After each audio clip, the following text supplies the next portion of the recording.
already know this is Punch, Drunk, Boxing, a.k.a. Mr. Moo. Shine himself. A.k.a. El Adoro, Sazón, El Borracho, El Pastor de Boxeo. Mi gente. Mi gente. How could I start this today? How can I start? Mira, hey, yo, last night I couldn't even sleep. Mm-hmm. You know what? I told y'all last night. I said, forget about Father's Day. After Father's Day, this is my present today. Okay? This is my present today for Father's Day. Huh? Yo no quiero bizcocho, yo no quiero nada. This is my present today. Shout out to all the fathers out there, man. Happy Father's Day to all the fathers, all the devoted fathers, all the real fathers out there. Not the fathers that see their kids like 6 times a year and stuff like that. Nah. Shout out to all the fathers, and shout out to all the mothers that allow the fathers to be fathers. You feel me? Shout out to all the mothers that allow the fathers to be fathers. You know, some of y'all going through some court stuff. Some of y'all going through, child support. Some of y'all going through, what I'm saying? And some of y'all just living with the wife and stuff like that, having a good family at the Cosbys and stuff. But shout out to all the fathers and stuff like that, man. I know they're trying to replace Father's Day with the Skittles, Starburst, Taste the Rainbow Army and stuff like they're trying to overfog that there's Father's Day weekend. But shout out to all the fathers. What's good, everybody in the chat? What's good? Shy in the building. What's good? Jose in the building. What's good? What's good? What's good? Edward in the building. What's good? Charles at the cheese in the building. Jackie Hernandez in the building. Castle in the building. What's good, Castle? I told everybody. No. I ain't getting off that easy. I told them, cheese, Castle, they ain't getting off that easy. Oh, no, not these months going at punch on boxing and stuff like that. No. Hey, la reina de boxeo in the building. Eric Gomes to the building. What's good, man? What's good? What's good, D? Nah. I ain't gonna let it go that easy. No, Domingo in the building. No, they said that Puerto Tronqueo is no good. They said Puerto Tronqueo, no, que no le gustan los puertorriqueños. That's what they told me. Just because I said the truth about Subriel Matias. Just because I said that Subriel Matias never fought nobody. Just because I said Subriel Matias is a robot. Just because I said Subriel Matias is a punching bag. Just because I said the truth. Everything I said about Subriel Matias was the truth. And I don't understand why people came out of nowhere trying to be like, no, punch. You don't know what you're talking about. Some of the dudes diciendo video de mí de Puerto Tronqueo. No go. Where are y'all, bro? Where are y'all? The Puerto Rican channels, you know who you are, that went at me, try to start a narrative that it was supposed to be a Dominican versus Puerto Rican and stuff like that. Nah, man, where you at? Que me hagan video today, okay? Yo quiero video today. All right? Get to work. Randy, dímelo, Randy. La música de Randy. Vamos a comenzar con la música de Randy. La música de Randy. Hey, yo, Dominican beat yesterday. El Dominicano, hey, yo. Give it up to our friend Santiago. Carlos Adamas. Puerto Puello. Ay. Dominican boxing is lit. It's lit. DJ Camelo Alex Station, págame la música. Ay. Yeah, in a day like that. Let's go. Shout out to Alfredo Santiago. Shout out to Carlos Adamas. Shout out to Alberto Puello, man. Gary Antoine Russell with Subriel Matias. Damn, laid an egg. I didn't even think that, to be honest, bro. I thought that Gary Antoine Russell was going to turn Alberto Puello como un plátano, como un totones. I thought he was going to smash him, fry him, and all of that. So, Alberto Puello did prove me the hell wrong. You know what I'm saying? That to be honest, that right there, that victory right there, really, that one shocked me more than anything, to be honest. Jaco La Bandera de Honduras in the building was good. Daddy Life in the building. What's good, Daddy? What's good, Life? What's good, Life? Happy Father's Day. Nah. Subriel Matias was a human punching bag, and they haven't changed. That's who Subriel Matias always was, always will be. Huh? That's Subriel Matias. Bing, bing, bing, bing, bing, bing, bing, bing. Bing, bing, bing, bing, bing, bing, bing, bing.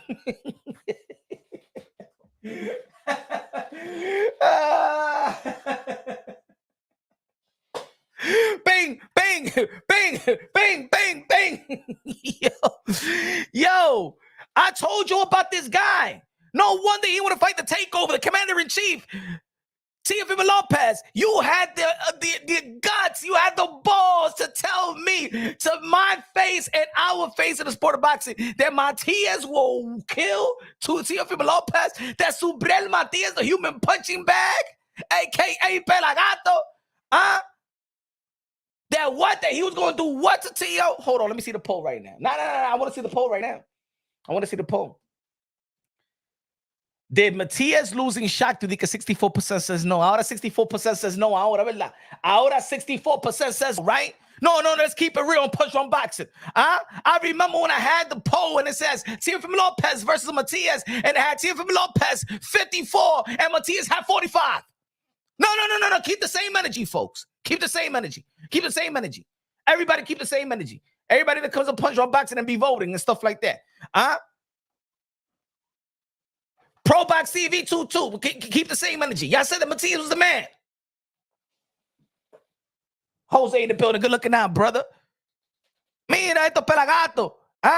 Because they couldn't allow the truth to set in their ears. They couldn't allow the truth to set into their hearts. Y'all remember this Punch on Boxing, aka Mr. Moonshine himself, aka El Adobo, El Sazón, El Borracho, El Pastor de Boxeo. You estaban predicando a ustedes, and y'all didn't want to listen.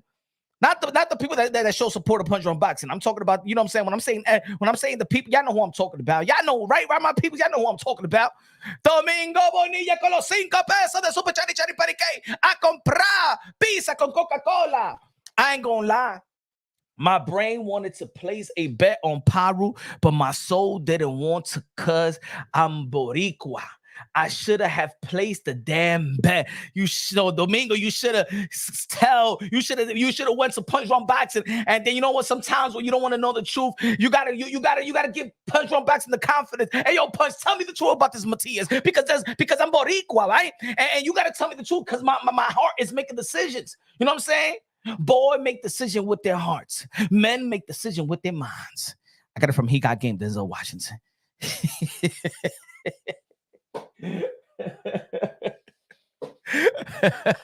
Oh no, I got it from the agent from He Got Game. Yeah, from He Got Game. Boy make decision with their hearts. Men make decision with their minds. You should have came to me. Domingo, you should have came to me. I would have told you. I would have told you about my Subriel Matias because ain't nobody was telling the truth out there about Subriel Matias. A lot of people wasn't telling the truth. I told you everything about Subriel Matias. He ain't fought nobody. He ain't fought nobody. Never fought a champion. Never fought a former champion. He's a human punching bag. He doesn't want to listen to coaches. He doesn't want to be taught. He said it in different interviews. I can't even get mad at Subriel Matias. I'm getting mad at the fans because the fans didn't want to listen to Subriel Matias. Fanáticos didn't want to listen to Subriel Matias. They was looking at Subriel Matias and said, man, please, man, Puerto Rican boxing is not what it used to be. All we want is somebody to be just like Trinidad.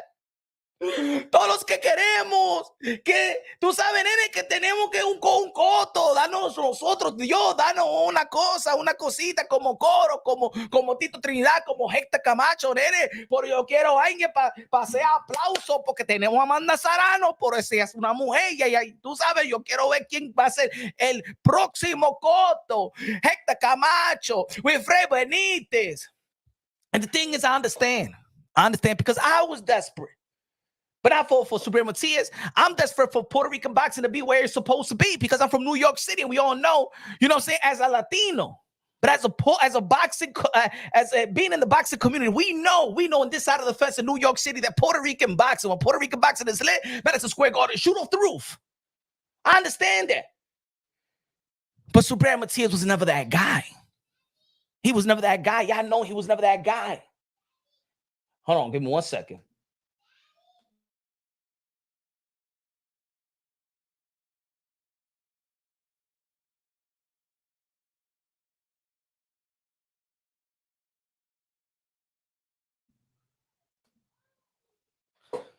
doesn't change the fact that Tio Lo. Mira este bueno rullido. Mira este pelagato.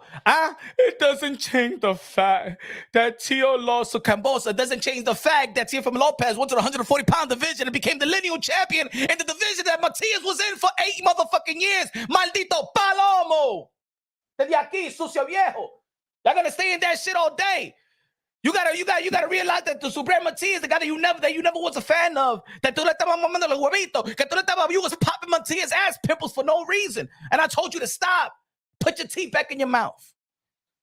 Put the tongue back in your mouth. He's not the one. He's not the one. Yeah. Teofimo Lopez became lineal champion, WBO lineal champion, the top dog in the division that Matias was in ever since 2015. Maldito cabrón.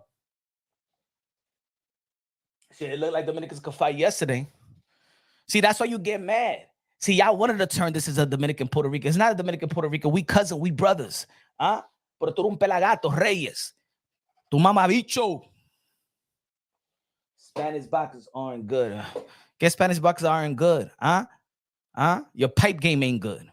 Look out of here. Go do a tranny. It's Pride Month. And Green, you think Puerto Ricans will be proud the way that Shakur beat Santos? Nah, it's the way you fight, the way that you stay in the pocket and fight para. Was on the skate, Matias, hot boxer, or God. I don't know. Hector, blessing my brother and happy Father's Day. He said hashtag Team Matias, Hector con la bandera de Puerto Rico. Dime, how you like that? This is the reason. Look, this is the reason. I said I was trying to give people, like, every time I'm trying to give people like the facts, they don't want to listen. I understand that we live in a day and age that perception is reality. I know. I already got it. I understand life where we at right now in society. That's the problem, but I understand it. It's overwhelming. Mira, AB, why are you hating on Mafia so much? Break down the fight. Mira, cállate la maldita boca. Oíste, there been months over here, people disrespecting my analysis on Subriel Matias, AB. You should have listened, all right? And then you won't be asking me, why you hating? I don't hate on nobody. Y'all hate on yourself. Y'all hate on your intellect. Y'all hate on the people that tell you the truth. You should have came over here and listened to me so you know that what happened last night was going to come through fruition, motherfucker. You should have listened to me, motherfucker. Don't tell me why you hating. You hating on yourself. You should be listening to the truth. El pastor de boxeos here today, motherfucker. You should have listened to me. And then you will be, oh my God, I didn't know. Yo no sabía que. What happened last night? Di que ahora hating. Y'all hate yourselves. Still stuck on stupid. Mother Evers out here still stuck on stupid. Did I say that he ain't fought nobody, never did shit in the sport of boxing? Que ese tigre no hay nadie. That's what I told y'all. I say that he's the next Trinidad.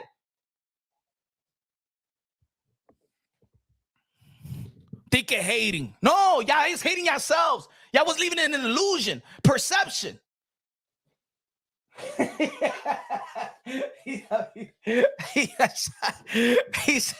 She said Punch was waiting this whole. I was waiting for months, Sha. I was waiting for months because I know this day was near. Shout out to Eric. Yeah, Dominicans, they're good. The 29th June Saturday in Miami. Let's go, Jose. Yeah, Teofimo Lopez got to do his thing in June 29th. But let's stay on this one right here. Let's stay on this. Let's stay on this. Now look at the fuiste, AB. Ahora quédate aquí. What happened? You didn't like the smoke? I'm the thickest smoke in the YTBC. Let me show you. Listen to Subriel Matias. A month ago, he was talking to Mill City Boxing. Shout out to Mill City Boxing. I know it was a rough one. I was talking to, he said, well, I take everything personal. I don't take nothing business. We don't do business. I take everything personal. That's who I am, man. Nah.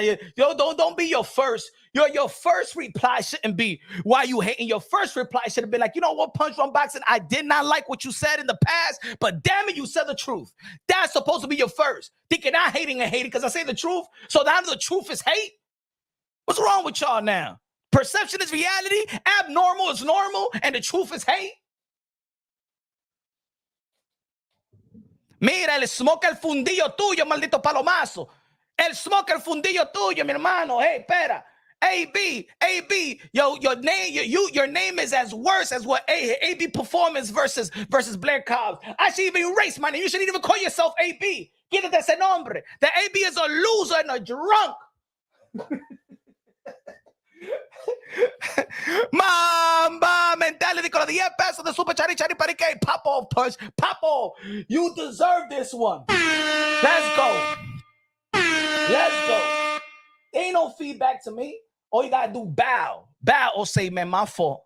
I should have listened to you, punch. They're looking at Mamba with the $10 Super Chat a comprar comida china. Hey, yo, several months ago, Subriel Matias said, Eddie Hearn cried right now. Subriel Matias said that he cannot outbox Teofimo. He can't outbox Teofimo. That the only way that he could beat Teofimo Lopez if I knock him out or he knocks me out. I said, what kind of strategy is this? Who is training this guy? Shout out to Panda. Panda been in the business of training for a long time, and you could tell by Panda's he was out of. It looked like Panda was out of place or something like that, because Panda probably he was around. You know, Subriel has been around in Mexico, around about the Mexican and Panda. But Panda was looked like he was out of whack out there in Puerto Rico. He didn't feel like he was confident. If you listen to Panda and his recent interviews, it didn't look he was confident, right? But he said, and this is another thing that Matias always had problem. He was losing the first, the second round. He'd rather get punched in the face. And Panda said this once. He said he likes to feel the punches so then he could give out to see. Feel the punches. No, this is hit and I get hit. This is boxing. This is not the kid. Let me punch me with the best shots that you can take. And then if I could take it, then I'm gonna go at you. And that's what Matias, and I said, Matias doesn't fight with this. I told my brother, Mill City Boxing, I said that Matias don't fight with this. And no tiene esto. And then in the press conference, boom, that's when he's supposed to drop the mic on all you fake Matias fans. What I've been telling y'all since day one, he said in the post-fight conference, listen to Matias. Hold on, let me see a little pull up an hour. Listen, hold on. In 1 second. 1 second. See if I could do it.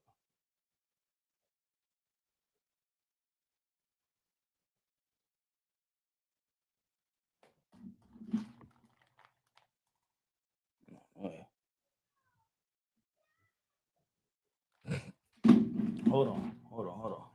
1 second. Hold on. No. Oop. Hold on.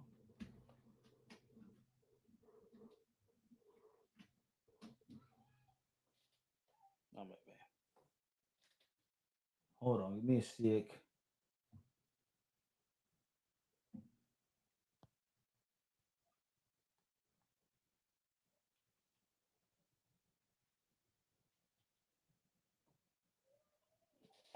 I can't hear you. Can't hear it. All right. Listen to Matias.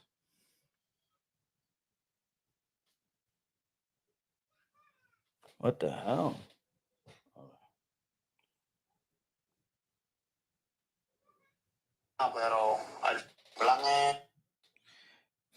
The reporter asked Matias, what was your plans going into the fight? Listen to Matias. This is how you know that this guy has the lowest IQ in boxing. Listen to Matias. The reporter asked him, what was your plan going into the fight?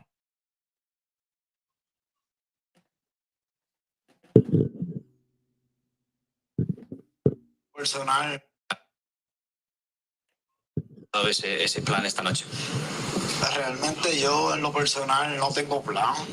Mi plan es el mismo, acabar a mis oponentes. This guy has no plans. No plans. No plans at all. You go into war with no plans. Listen. This is the lowest IQ fighter in boxing. Yo en lo personal no tengo plan. Mi plan es el mismo, acabar a mis oponentes. ¿Sabes? Yo tengo una esquina, pero al final ellos me dicen, como me ven terco, que sea lo que tú quieras, porque imagínate, ellos tratan de enderezarme, pero al final yo soy el que está peleando.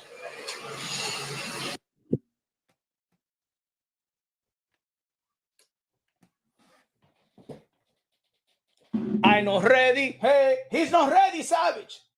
He's not ready. That this guy doesn't have a plan, that his trainer in the corner can tell him anything, that he's the fighter, he do whatever you want to do. Basically. There you go. That guy was never going to get better. Subriel Matias was never going to get better. Subriel Matias just fight off instincts. HLD in the building was good. Domingo. Con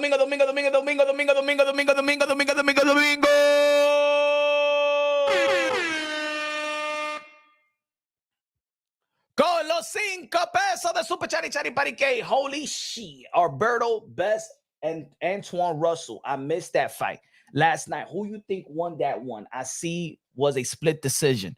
I had my scorecard and Gary Antoine, but I think I scored that one wrong though. You know what I'm saying? I just think that Puerto was sharper. I was looking more of the effective aggression, but I think that the judges was looking at the sharp counter punches and the clean counter punches, because I think that what the judges probably did see was the cleaner work of Puello in the second half of the fight.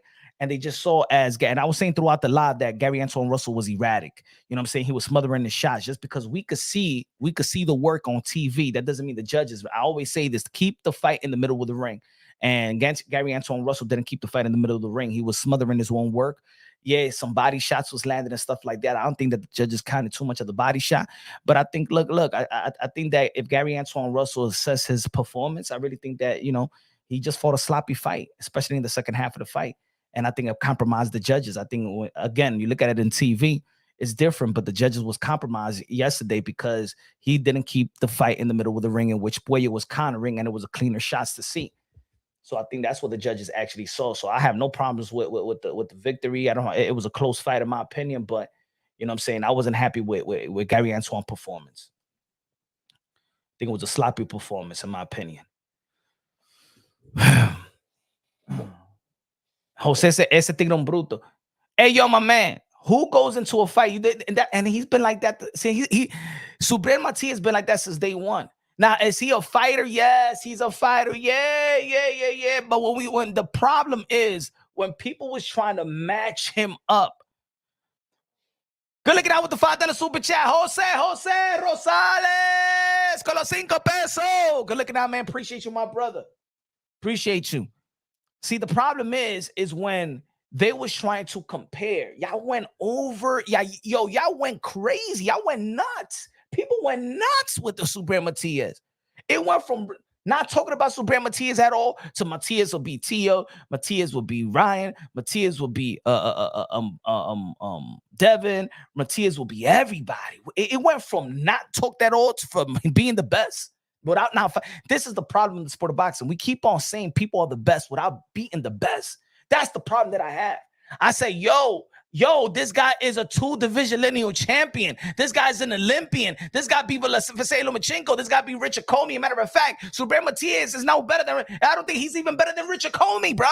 I don't even think that he's better than Richard Comey. No. I don't know about la gente. He's not better than Richard Comey. He doesn't have more skills than Richard Comey. Richard Comey got more skills. And better corner. And then the Josh Taylor. And he beat Sandor Martin. Who the hell did Subriel Matias beat for y'all to say that he was the best in the 140-pound division? Who he beat? Who did he beat? Who did he fight? Who did he beat? Yo, he got 3. I don't give a damn. I can find anybody with retiring 3-5 fighters and stuff like that. All he fought was domestic fighters, and he lost with a domestic fighter as well. Matias versus Brandon Lee. Brandon Lee got more skills than Matias. But that would be a good fight. I'm not saying that Matias is right off Subriel Matias. I write him off as he can want to be the best at 140. Yeah, you write him off with that. Subriel Matias fought a dumb fight. But you know what? He always fights like that. Even when I went to see him his last fight, he lost the first 3 rounds. Yeah, if he could overwhelm you and stuff like that. Yeah, if he could take your punches. Yeah, anybody will fight like that. Look at Gervonta Tank Davis. I mean, let me give you an example of anybody could fight like Subriel Matias if they want to. If they don't feel your palm, I'll give you one example. Ryan Garcia didn't feel Devin Haney's punches. So what did Ryan Garcia do? Just mule him. Tyson Fury in the second fight or whatever didn't feel, well, he felt, let me give you a different example.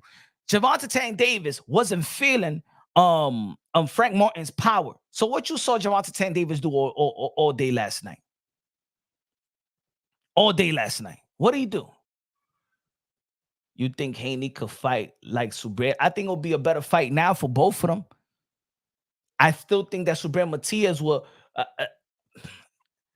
I think that Subriel Matias will have a better success a little bit with Devin. I don't think, because one thing is that Liam Paru at least throws combinations. Devin Haney doesn't throw combinations. So I still think that Matias will impose his will on Devin Haney. I'm not going to say that he beats Devin Haney, but I even think that Matias will have a better outing with Devin Haney just because he doesn't throw the combination that Liam Paru. See, Liam Paru, even if he's throwing ping, ping, ping, ping, ping, he's giving you something. He's giving you something to think about. He's giving you something. You trying to defend yourself at the same time. Devin Haney is he don't throw 3-punch combination, 4-punch combination. Subriel, Liam Paru, he ping, ping, ping, go to the body, ping, ping, ping, and he kept busy, turn him around, hold him, boom, boom, come right back. You know what I'm saying? Devin Haney doesn't fight like that. I think that and especially right now, how Devin Haney was, lost to Ryan. I think that he'll have a different, a whack approach.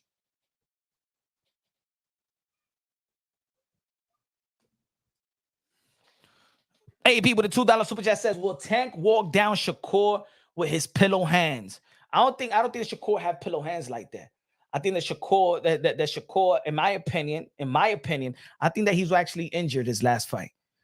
I lost because think about it. We saw his last 4 fights. We saw his fight with Oscar Valdez. We saw his fight with Jamel Herring. We saw his fight with Yoshino. We saw his fight with Casocial.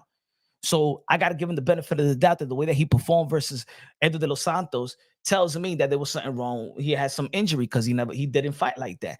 I'm not a slave to the moment. I'm not a slave to that type of moment. You could see when a fighter, let's be real boxing fans. You could see if a fighter, damn, okay, something was wrong with him. Like I could see something was wrong, right? Let's say with Manny Pacquiao. When Manny Pacquiao said I had a busted shoulder, right? And Manny Pacquiao was averaging 700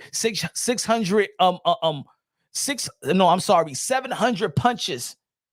700 punches per round. Not per round, per fight.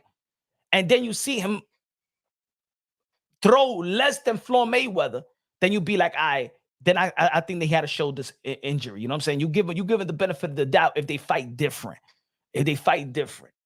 You know what I'm saying? I'm not saying it is. I'm just saying that it's your choice to give it the benefit of the doubt. I think it'll be a different fight. I think Tank got a lot of attributes, a lot of layers to his game, and Shakur Stevenson will probably has a lot of layers to his game, but Tank will be probably a little bit of a limited. Domingo Bonilla with the $10 super chatty patty game, and he say TBA's punch. I think the reason Dev were saying that is because the fans was fiending for next great Puerto Rican boxer. And they thought they had it in Matias. I already knew he didn't have what it took. That's what it is. That's all it is. And I don't understand why people just can't be real like that, Domingo. I don't know why people just can't be real like that. Say that they was desperate to get a Puerto Rican poster boy. I understand it because that's what I wanted. Why, right? How many times I said it on my channel? I say, yo, I want Subriel Matias, beat this guy, then move on to fight Richardson Hitchens in Brooklyn, New York, so then we could get the biggest fight at Madison Square Garden in New York City, Subriel Matias versus Teofimo Lopez. I understand. You know what I'm saying? I understand that, yo, the Puerto Rican boxing is looking for the next and is desperate to look for the next Cotto, the next Tito Trinidad. But I said it from day one, Matias is not the one. He's not the one. People didn't think that Edgar Berlanga is the one. Xander Zayas is the one that got the most skills, right? But he's 21 years old. It was a great fight, but it didn't send a statement and a wave of people saying, yo, he's the next, so you got to give him time. But right now, Subriel Matias was only 30. I was saying he's 32 years old, 33, 32 years old. What is he going to accomplish? What is he going to do? He doesn't fight to that level. He don't fight an elite level. He's a human punching bag, bro. He's a human punching bag. Good looking out, Domingo. I appreciate you. Alex H in the building said, casual saying Matias the best at 140 for no reason. Facts. And that's why, you know what? A lot of people always want to talk about that the Belt Federation want to water down the belts. But you know what? Fans be watering down great fighters, bro. How people gonna say that Subriel Matias is the best 140 and he ain't fight no best? He ain't even fought an elite fighter. He ain't even fought a champion. He ain't even fought a former champion. How did we playing skip too much, man? We playing skip too much. Skipping fighters for no reason just because, oh my God, oh, he look good. Mamba Vitality with the $20 super chat. Good looking out, man. Appreciate you. God bless you. And happy Father's Day to everybody, ladies and gentlemen. If you compare the two fights last night, you can see how far one can go versus the other. Who will unable to surpass his threshold. Due to his style like Matias, Tank can walk you down with ring IQ, power, will, and game plan. Yes, man. He got the whole repertoire. He got the whole repertoire, bro. I've been saying that since day one, though. You know what I'm saying? The only thing is that this is what it is with Gervonta Davis, that he should have accomplished or put him or his team didn't put him in position and give him the opportunity to accomplish the things that Teofimo Lopez that comes before Tank. Remember, Tank is the senior. If this was high school, Tank is the senior. Shakur Stevenson, Devin Haney, Teofimo Lopez are the freshmen. But when Teofimo Lopez did your dirty work and beat Vasily Lomachenko, when y'all wasn't even prepared for Gervonta Davis getting in the ring with Vasily Lomachenko, even though I think that he had the skills and talent to go and fight Vasily Lomachenko, this is the reason why it became the frustrations of Gervonta Davis, the frustrations of the boxing fans, of the hardcores. Like, yo, my man, why y'all not putting him up against if look how Teo is being pushed, why you not doing that? Even Devin Haney already accomplished more than Gervonta Davis. The good thing about Gervonta Davis is that when he performs, he show out. When he performs, he delivers. When he performs, the network loves him. When he performs, the fans love him. The paying customer, he never let the people down that paying for his fights. He's a highlight reel. He's a machine when it comes to highlight reel. And yesterday is just another indication of it. Whether Frank Martin is elite or not, you supposed to, if you're not elite, then you're supposed to do what Gervonta Davis did to Frank Martin. That's what you're supposed to do. That's what you're supposed to do, right, Bamba? And look, his resume is aging well. HLD said, good looking out, man, Mamba. HLD said the media been pushing propaganda about the next Puerto Rican star. Allow this to happen organically. Facts. But I can understand the desperation. I can understand that. Shout out to Dave Fernandez in the building. He said the only 50-50 fight out there is in the 140 is Tank versus Teo. I like Shakur, but he lacks the killer instinct. True. For Tank, Teo has the killer instinct and the power for Tank to respect. Facts. You heard? See, you guys, sometimes we can't ignore what fighters be saying. We can't ignore it. And sometimes people like to ignore fighters. Sometimes they may be saying for promotional use. Sometimes they just lie, like Rolly. See, I don't trust when Rolly's doing interviews and stuff like that. High, low, dímelo con los dos pesos de plátano, me dice Mr. Moonshine, the keeper of objectivity in the sport of boxing. Good looking now, high, low. Again, happy Father's Day to everybody. Happy Father's Day to all the fathers out there that be taking care of their little ones and the teenage and the adults still, you know what I'm saying? Shout out to all the fathers out there. For the fathers that don't care, don't take care of your kid. You're a waste of breath. Punch, can you play Matias? I know, ready. Oh, I got no game plan. There you go. Yeah, he got no game plan. Yo, every time this every time when I hook up this thing, it only want to play when it wants to play. I don't understand, man. Hold on. Let me see. Let me see. Let me see the system. System. Bluetooth.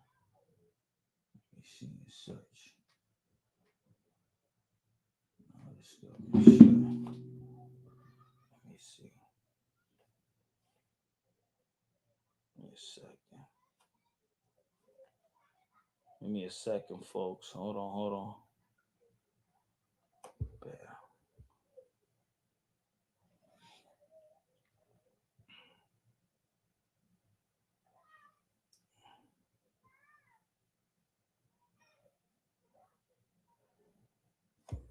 All right.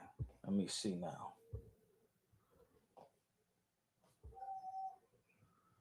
Let me see if it works now. Hold on.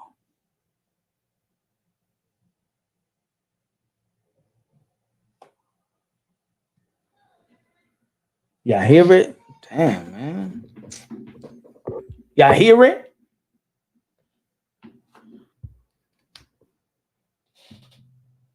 Man, this technology. Dicen como me ven terco, que sea lo que tú quieras, porque imagínate, ellos tratan de enderezarme. Okay. Ese plan esta noche. Realmente yo en lo personal no tengo plan. Mi plan es el mismo, acabar a mis oponentes. Sabes, yo tengo una esquina, pero al final ellos me dicen como me ven terco, que sea lo que tú quieras, porque imagínate, ellos tratan de enderezarme, pero al final yo soy el que está peleando. So, what I would say to that is, to be honest, I don't really have a fight plan when I go into it. You know, at the end, end of the day, I have my corner that can give me advice, but they don't tend to give me advice because they know I will do anything anyway. And at the end of the day, it's me who goes into that ring and who's fighting.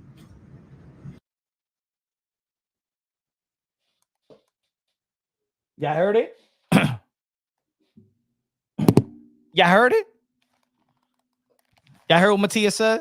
Matias Tracy. Y'all heard what Matias said? Let me know if y'all heard it. I just hooked the Bluetooth, so I didn't get to hear it on my headphones. So why have a corner? Exactly, mama mentality. So why have a corner? Right? Domingo Bonilla with the $5 super chat in the building. What's good, man? All right. I wish Tang done more by now. Me too. I feel like he should have done way more by now. That's the only thing I dislike about him. But this next run should be it. I think so, man. I think. Look, I like the way that he was sounding. Yesterday. During the post-fight conference, he said he's ready for Lomachenko. He's ready for everybody. He's ready for everybody. I would like to see Top Rank probably push the Tank versus Tio better than Tank versus Lomachenko. Man, they do everything for Lomachenko. Everything that they always try to put Lomachenko in a position in which that's all right and stuff like that. But that's why a guy like Shakur Stevenson is a little bit irritated with Top Rank a little bit, because it should have been Navarrete versus Shakur Stevenson. You know what I'm saying? I think that if you would have put Shakur Stevenson versus Navarrete and then he beat Navarrete, and then people, had a lot of hopes for Navarrete, you know what I'm saying? Should have let Shakur Stevenson. If that's the guy that you was going to push to be the next one of the next guy, one of the golden goose of Top Rank, that's the guy that you need to push.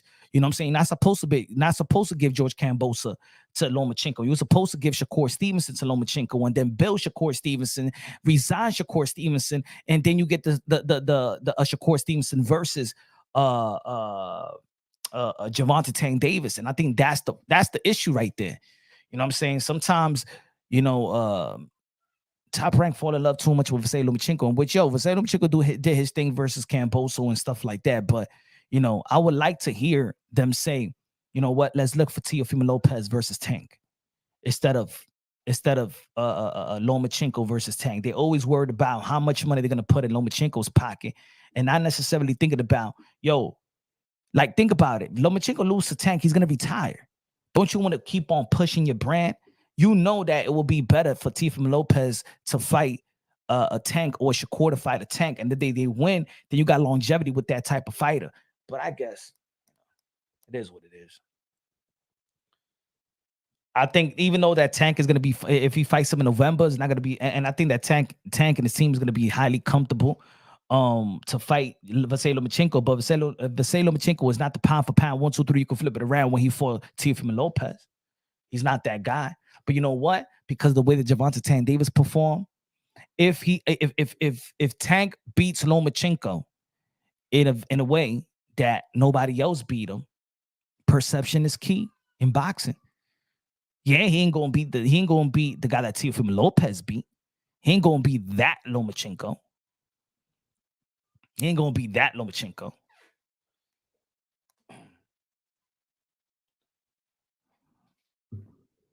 Because that's good to be true. You're awesome. Shakur the runner. I understand Shakur. Y'all been saying the same. Shakur didn't do a good. He did a disservice to himself the way that he performed versus Edgar Dos Santos. He became and that's what I'm talking about. That performance is key because nobody talks about the Shakur Stevenson became a 3-division world champion. Nobody really cared, right? People cared about the performance, and this is what I'm talking about with Gervonta Tank Davis the same way. People care about the performance. They don't care about what you're earning. Look, more people, again, I'm going to say it again, more people remember Shakur Stevenson running from Edgar de los Santos rather than him becoming a 3-division world champion by the age of 25. 3-division world champion by the age of 25, and nobody talking about him becoming a 3-division. Nobody's talking about him moving up to 135 and becoming a 3-division world champion by the age of 25. They talking about his performance. So then you can't flip it around and be like, well, Gervonta Tank Davis not fine. No, because you don't care about accomplishment more than the performance. This is why Tank is where he's at, right? Because y'all don't care if Tank accomplished anything. If he knocks out everybody the way that he's doing right now, that's what matters. That's what sells. Who's the best 104? Who's the best at 135 right now? Who's the best at 135 right now, ladies and gentlemen? Who's the best? Dave Fernandez with a $10 super chatty patty game. And he said, punch. I don't want to see Loma versus Tank. It's too late. Loma would get KO by Tank. Loma time has passed. I believe that Tank will beat Lomachenko. Who's the best? No, at 135. And Jimenez said Tio is king. Yeah, at 140. He was king at 135. Who's the king right now? Who's the best at 135 right now? And Jimenez said Lomachenko Tank best at 135. It matters to me. Tank is hype job. HLD said. John says Loma. Against the rope says Shakur Stevenson. Puerto Rican flag. Tio the only king at 140. Cap y'all casuals. Facts. The only king. The only elite. The only elite. Davis says Dave Fernandez. Davis, Tank, and Shakur at 135. Maxwell Jackson says Tank. Boxing Magic says Shakur. I got Lomachenko versus Tank in the fall. Frank was touching Tank up. But he was touching Tank up, but he didn't respect Frank. We saw it throughout. Gervonta Tank Davis respected he respected Rolly Romero more than Frank Martin because he stayed away from Rolly. And that's what I'm talking about. We know who Tank respects. Tank respected Pitbull Cruz. Tank respected Ryan Garcia to the most part until he said, you know what? I'm already timing his left hook. And he stayed in the pocket, boom, and hit him with the counter shot, dropped him. He didn't have no respect for Frank Martin. And Gervonta Tank Davis is a guy that he's willing to take and give, just like he did with Leo Santa Cruz. He got Leo Santa Cruz connected with two right hands. He said, F it, I could take this. Let me hit you with this uppercut. Boom, boom. Highlight reel. One of the highlight reels of the decade. Loma does have power, but Loma got touched. Tio didn't throw. Paralyzing with the body. Good looking out. Dave Fernandez with the $10 super chat. Comprar comida china tonight. Mamba mentality says, yo, you can't beat Tank. He gets touched up. Frank was doing a good job first 4 rounds. However, you have to have the will and the dog in you letting your hands go. That's what separates Frank from the greats. I think the ultimate matchup, I'm gonna say it again like I said yesterday. Matter of fact, I'm gonna keep on saying it what I said to Teofimo Lopez several years ago. I've been saying the same thing. The legacy fight for Tank and the legacy fight for Tio. The best fight in boxing, the best fight of this generation when the smoke's clear, is Teofimo Lopez versus Gervonta Tank Davis. Is the reason why Floyd Mayweather said what he said, because he knows what it is. He knows what it is. The eye for talent. Let's be real. Whether you a hater or a supporter of Teo, whether you a hater of Tank or of Tank, a hater or a supporter of Tank, we know when it comes to speed, power, athleticism is God-gifted. These guys are God-gifted. God-gifted when it comes to the combination of speed, power, and athleticism. Some people got speed and power. Some people just got speed. Some people just got power. But speed, power, athleticism coexisting at the highest level, and then follow with the IQ and the accomplishment of Teofimo Lopez. This is the biggest fight. Let's say, I'm gonna give you an example. Ryan Garcia got the speed, the gift of speed and power. Right? Amir Khan got the speed of the gift of speed. Right? Floyd Mayweather got the speed, got the gift of speed and IQ. Roy Jones Jr. is the last evolution. Roy Jones Jr. at his peak is the evolution of boxing. It's speed, power, athleticism. Let me say it like this: Gervonta Tank Davis and Teofimo Lopez does things that you can't teach. It is what it is. That's the biggest fight. Now, I'm not gonna say that. I did a video as well. Ryan Garcia versus Teofimo Lopez is one of the most lucrative fight in the sport of boxing. One of the most lucrative fight. I think that they could build that up and they could talk that trash, then lead up to the fight. And I think that both those styles will mesh. But when it comes to speed, power, athleticism, IQ at the highest level of this generation, Teo versus Tank. Teo versus Tank. Manny Pacquiao gifted with speed and power. Gifted with speed and power. Teo get embarrassed by. You could stay with that. You could stay there all you want. You could stay with that one all y'all want. Y'all could keep on bringing that. I think y'all don't want to leave it alone. Y'all don't want to leave that Cambosa stuff alone. Like Manny Pacquiao became an 8th division world champion, but y'all don't talk about the first couple of losses that he lost. Y'all don't talk about what Roberto Duran lost to De Jesus. Y'all could keep on talking about Cambosa. Y'all don't believe in that. Y'all don't believe in Cambosa. And more, you know that he wasn't even supposed to fight. Ain't no doctors going to lose their license to lie for Teofimo Lopez. Ain't no 3 licensed doctors going to lose their license to lie for Teofimo Lopez. But keep on staying. That's the reason why y'all got humble with Josh Taylor.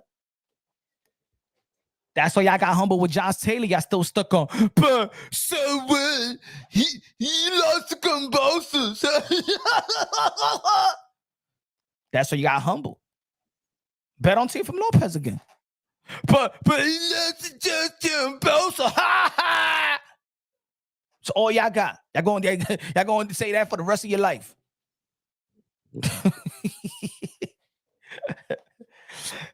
He's lineal champion, but he lost to Cambosa. Sanders dropped in the second round. He lost.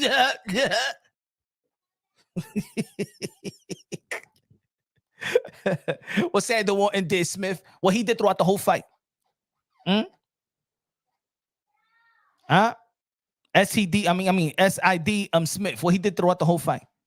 What did Sando do? Did you see Sando Martin last fight? Did you see Sando Martin last 2 fights? You ain't see it because you don't care.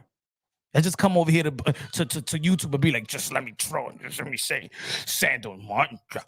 Sando Martin drop. And who doesn't get dropped in the sport of boxing? Who cares? Still stuck on that. Y'all bougie fans out here. But you got dropped though. So he won the fight. He won 10 rounds with that drop.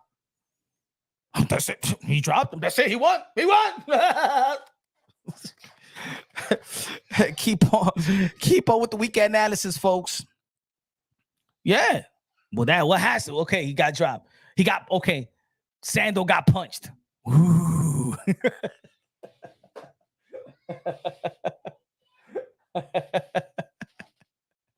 Oh, man. Tito Trinidad used to get dropped all the time. He get back in the corner. His father used to smack him up, and then he come right back with a left hook and boom, and end the fight. Gives a damn about this new generation of he got strapped, he got wobbled, He got touched. So what is boxing? What the fuck you think is gonna happen? Huh? Did you win or did you lose? Did you look good or did you look bad in that winning or that losing? Sometimes it's not about winning and losing, but it's how you win and how you lose. See, the way that, let's say, Devin Haney lost, you know what I'm saying, bad. The way that Deontay Wilder lost, bad. You know what I'm saying? The way that Teofimo Lopez lost to George Kambosos. Matter of fact, we the people that be like, isn't this the same community that be like, yo, if you got to take it from a champion? What happened in the championship round? Did Teofimo Lopez drop George Kambosos? Okay. I thought, what happened? What happened? You need to be the champion. You need to take it from the champion. Oh, that shit don't count with Teofimo Lopez, right? Nah, because it's Teo. That myth don't work with Teo, right? If you got to take it from the champion, right? Right? Teofimo Lopez beat him in the championship round, dropped George Kambosos, but that don't work with Teo. That don't work. That you got to take it from the champion. Don't work with Teo, right? But everybody else is no. You got to take it from the champion, though. You got to take it from the champion. They said Teofimo Lopez should have done a rematch with George Kambosos. He didn't want the rematch, bro. He's not at 140, bro. He became lineal champion, beat Josh Taylor. Y'all still stuck. Y'all want people to go backwards, bro. I'm gonna tell you like this, Carlos. If Teofimo Lopez didn't beat Josh Taylor to become the lineal champion, remember who Josh Taylor was. Josh Taylor only vacated his title. Josh Taylor was the reigning undisputed champion at 140-pound division. He beat Josh Taylor. It's the reason why he's lineal. But you want people to go backwards. Nah, man, I want people to go forward. Now, if he didn't beat Josh Taylor, I'd be like, yo, he need to get that get back now. But when he's elevating, that's almost like, let me give you an example of, there should be rematches, but when you done something, you greater, then, all right, man, you gonna step up. What was he supposed to do? Go back to 135? What are you supposed to do? Yeah, Teo washed him. That's what happened. He ain't lose to Catterall. No, he did it. He lost to Catterall the last fight. Let's talk facts, fuck feelings. AB. Stop being drunk like AB. Let's talk facts. I talk with a lot of feelings. God, I love her. Good looking at y'all talk with but Josh Taylor lost to Catterall twice. No, he did it. He lost to him once. That's the facts. That's what I'm talking about. Y'all living with perception. See, I don't say that Teo didn't lose to Kambosos. That's the facts. He lost to Kambosos, but he beat Josh Taylor and became lineal. And if people thought, and if the belt federations and the pundits and the people that got the power to the pen to put you in the Hall of Fame believe that Josh Taylor lost to Catterall, then they wouldn't be fighting for the lineal championship belt.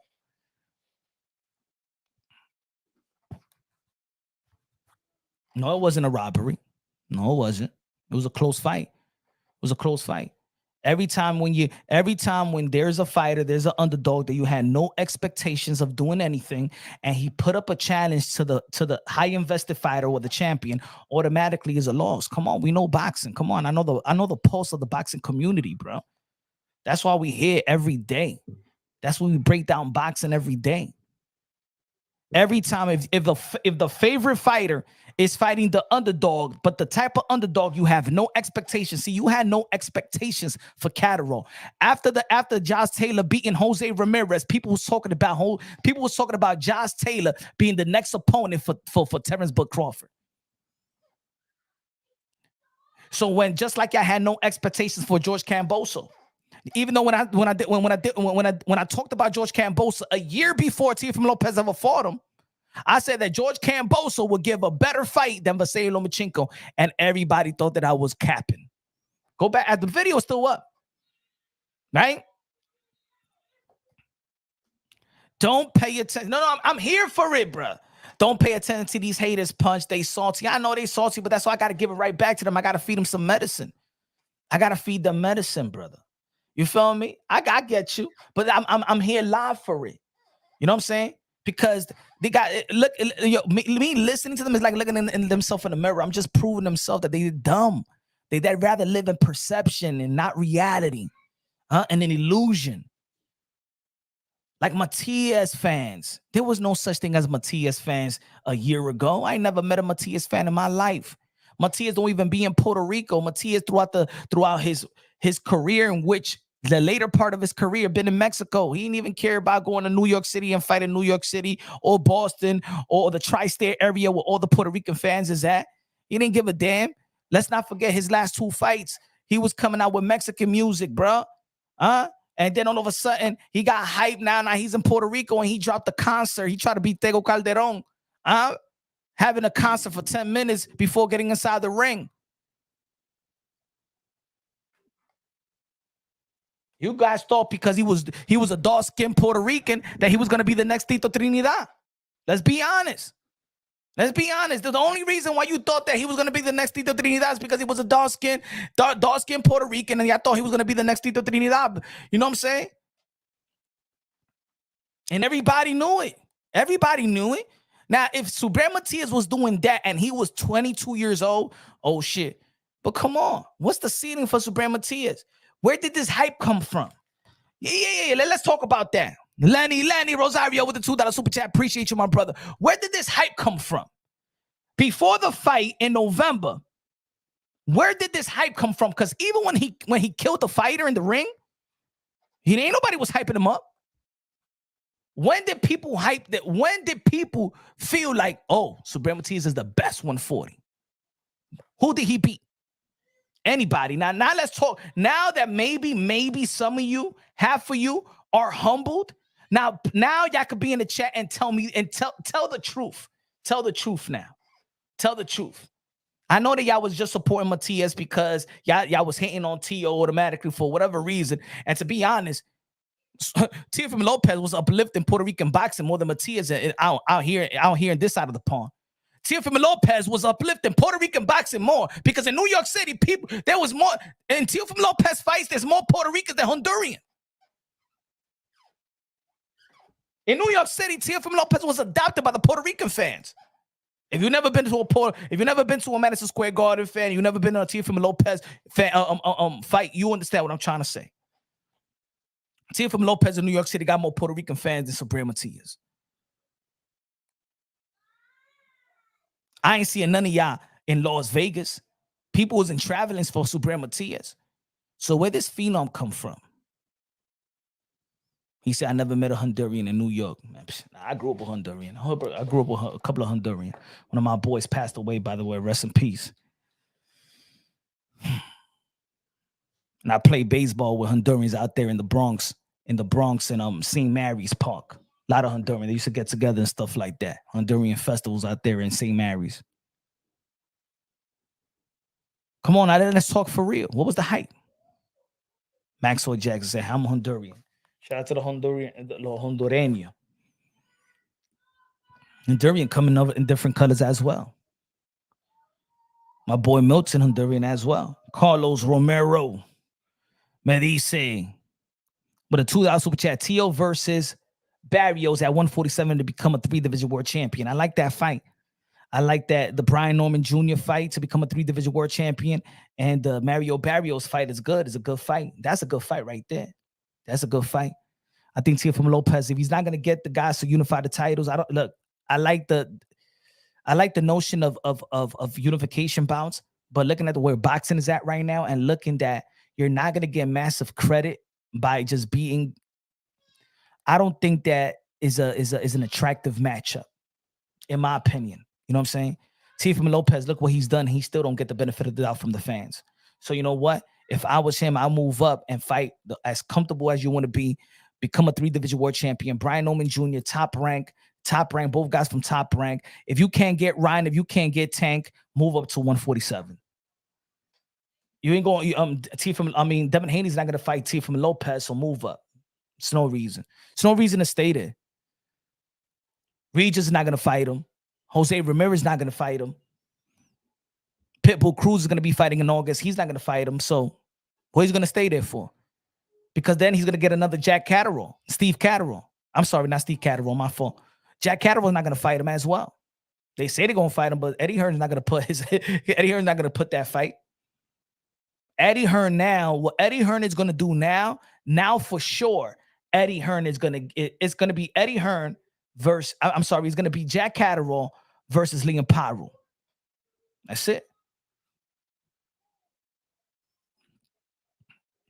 Timothy said Norman Jr. would beat Tio. Yeah, everybody would beat Tio. Who Brandon Norman beat? That's what I'm saying. Like not everybody that gains a little buzz, hey, beat Tio. Yo, talk to me. Yo, match Tio up with this. Man, anybody, please.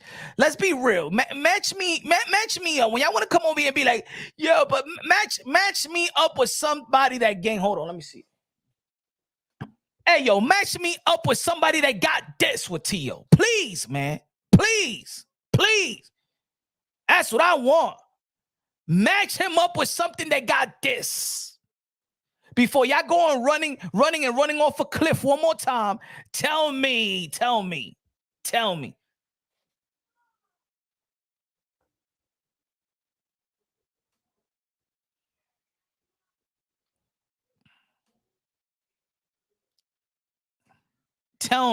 please.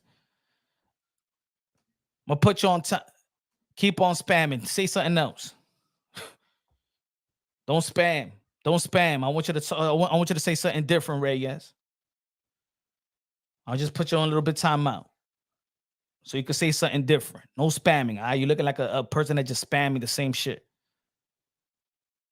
Norman said it's light work. Yeah, I know. Brian Norman has been dropped before. Nobody says shit. People love to hate on Tio. It's all good. Let me know, Shan, that got this. Why y'all got y'all guys just don't. Y'all don't look what we have here, folks. Look what we have here. Folks.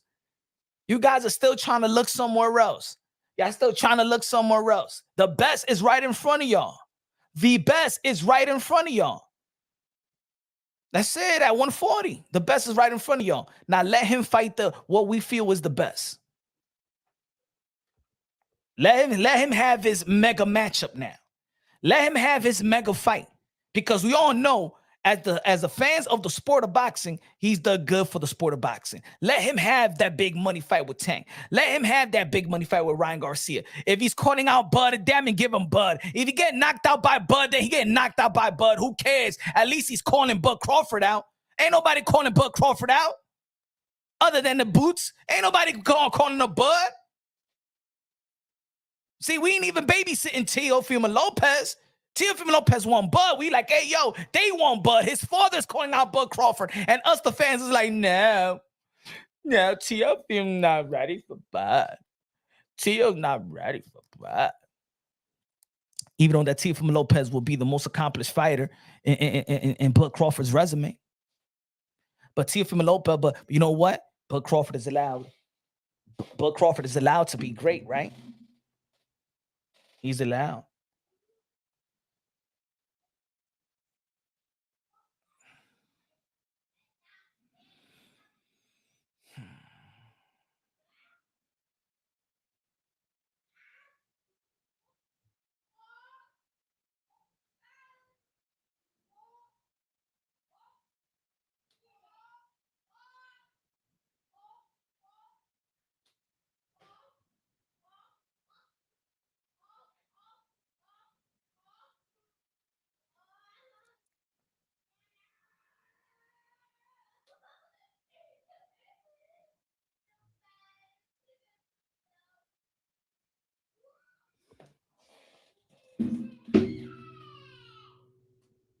Lenny Rosario with the $5 super chat says, yo, these haters make good for content. They don't even know why they hate. Why can't people accept that he's the man at 140? He's the true boogeyman.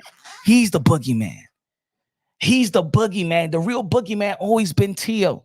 The guy that when he said he was going to retire and Devin Haney wrote to the WBO to fight for the possible vacant title of Teofimo Lopez, the WBO title. And then Tio said, nah, I ain't going to retire. Oh, you want to fight for the WBO? Nah, I'm here. I ain't going to retire.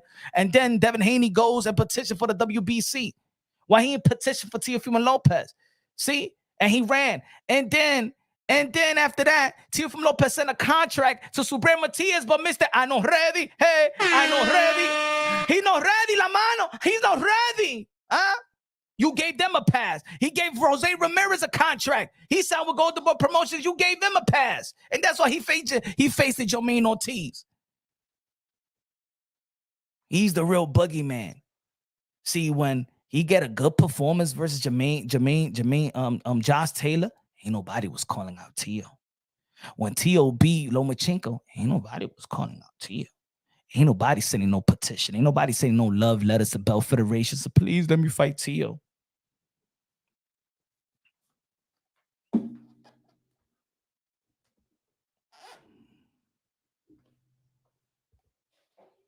Tio has zero excuses. It's excuses of what? Oh, y'all, what crack y'all smoke, bro? For real. I know what it is. I remember when with President Sleepy Joe, he threw a bunch of crack pipes, injections, heroin, and fentanyl to the community. All y'all just ate it up and shoot it up your ass and stuff like that. And now y'all come to Punch Run Boxing in the chat and sound like y'all all hired up. That's what happened. You's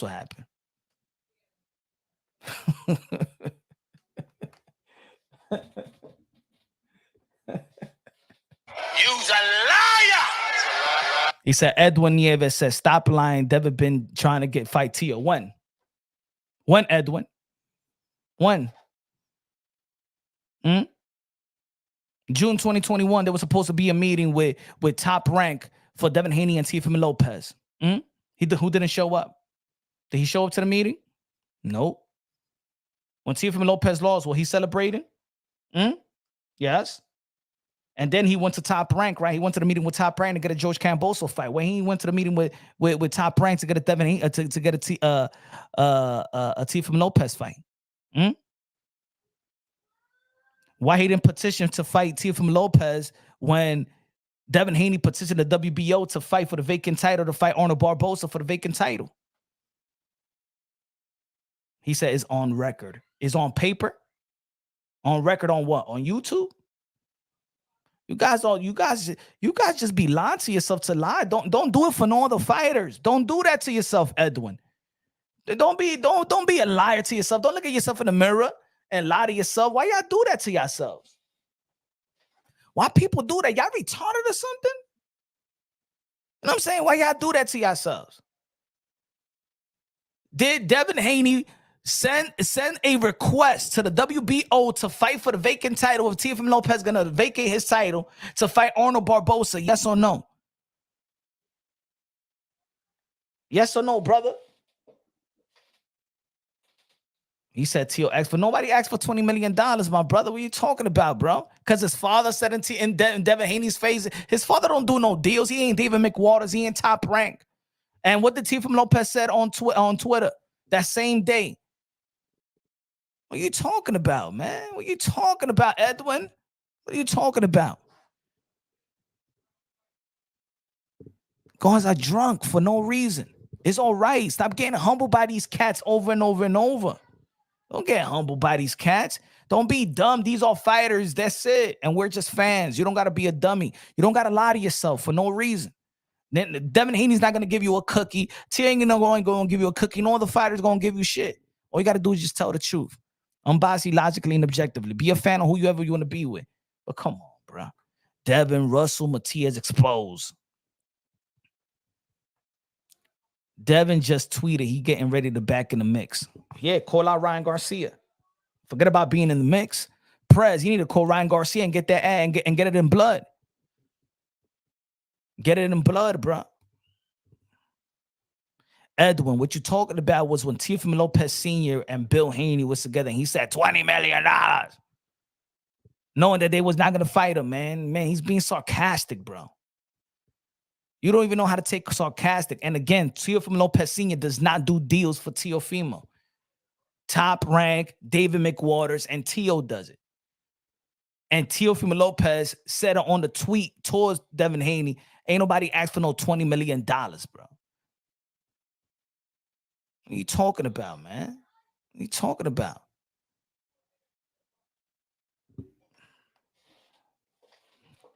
lineal super lightweight. Teofimo Lopez, Terrence Crawford.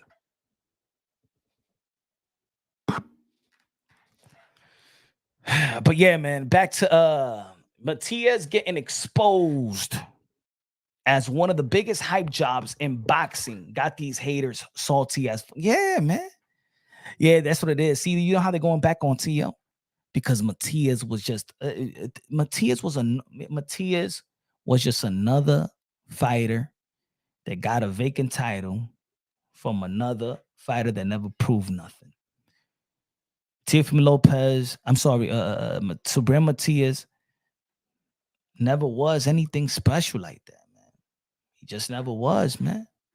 He never was. He never looked special. He never was special. He never looked special. He never was special. He never was going to be special. Leonardo Rodriguez with the $5 super chat. And he said, my only problem with Tio is him fumbling the bag with Ryan Garcia. He should have took that offer. That fight would have made him a household name. But then when you went, I already spoke to Oscar De La Hoya myself, bro. That wasn't no offer, man. So it wasn't no real. It was just talks, man. Bob Arum said there was no official offer, and Oscar De La Hoya didn't say it was official offer. So, you know, what Teofimo Lopez probably said for out of frustration of what was talked about. But Bob Arum and Oscar De La Hoya both came out and said, and privately, and said that there was no real offer on paper. Now, if there was some discussions, there've been some discussions, but there's nothing on paper. Frida in the building. What's good, man? Good looking out, Leonardo Rodriguez. And then when I spoke to Henry Garcia, he said there was the only offer that was given to Teofimo Lopez was right after the loss of George Camboso, but he was not even clear to fight. He wasn't clear to fight.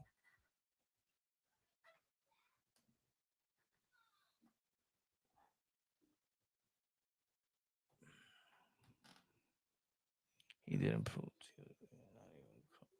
He didn't prove Tio's statement, not even close. But the statement was that what? That Puerto Rican, that he said the Puerto Ricans today is not, it's basically the Puerto Ricans is not where it was in the heydays, and he clarified it during the press during the final press conference with Jermaine Ortiz. Come on now, we all know this, man. Hey yo, if Mexican boxing was in a slump, we would say Mexican boxing is in a slump. If American boxing was in a slump a couple of years ago, you know what I'm saying? If UK boxing is in a slump, we say UK boxing is in a slump. It's all right. Puerto Ricans know that Puerto Rican boxing is in a slump right now. That Puerto Ricans is not where it was before. You know what I'm saying? You see, you need a moderator punch. Nah, we don't block nobody over here, Shot. That's why I let them speak their minds. We're not them channels that they don't like what you know what I'm saying? Some of them are here to troll. It's okay, man. We make a show out of it. It's all right. I'm shocked. Didn't get to watch the fight, but watch the results and your video on him being a punching bag. Wow, I'm shocked. Thought Matias was the monster. Just wow, Steve Botello. He's always been a punching bag, man. He's always been the punching bag. But if you can't hurt him, he's gonna keep on marching. And he was marching, but Liam Powell was a skillful fighter that have sparred with the likes of Terrence Bud Crawford, prepare with Shakur Stevenson, prepare with Devin Haney. This guy's be sparring everybody in Vegas. He's not a domestic fighter that just stays in Australia to work out. He's here. He does his training out here. And I always say that with domestic fighters. If you're a domestic fighter, you need to train out here in America.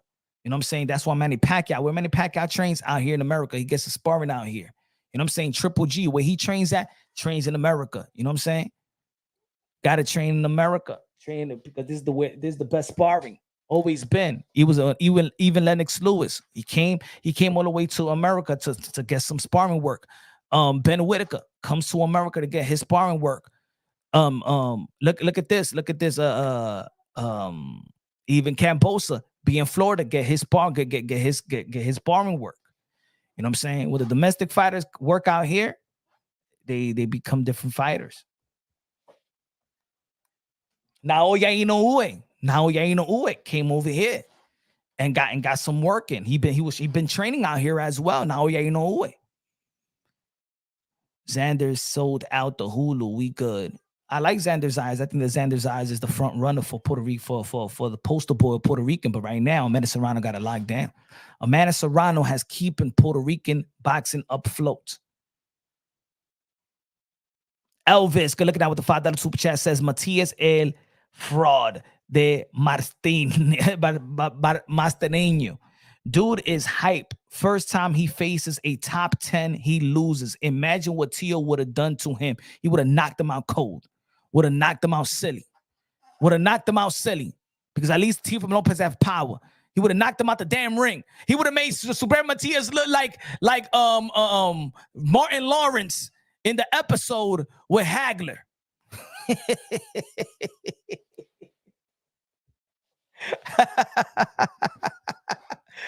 Yo, let's listen to Matias' strategy. Let's listen to Matias' strategy heading into the fight. Ese plan esta noche. Realmente yo en lo personal no tengo plan. Mi plan es el mismo, acabar a mi oponente. ¿Sabes? Yo tengo una esquina, pero al final ellos me dicen como me ven tiempo, que sea lo que tú quieras, porque imagínate, ellos tratan de enderezarme, pero al final yo soy el que está peleando. So what I would say to that is, to be honest, I don't really have a fight plan when I go into it. You know, at the end of the day, I have my corner that can give me advice, but they don't tend to give me advice because they know I will do anything anyway. And at the end of the day, it's me who goes into that ring and who's fighting. Hear that? Hear that, fool?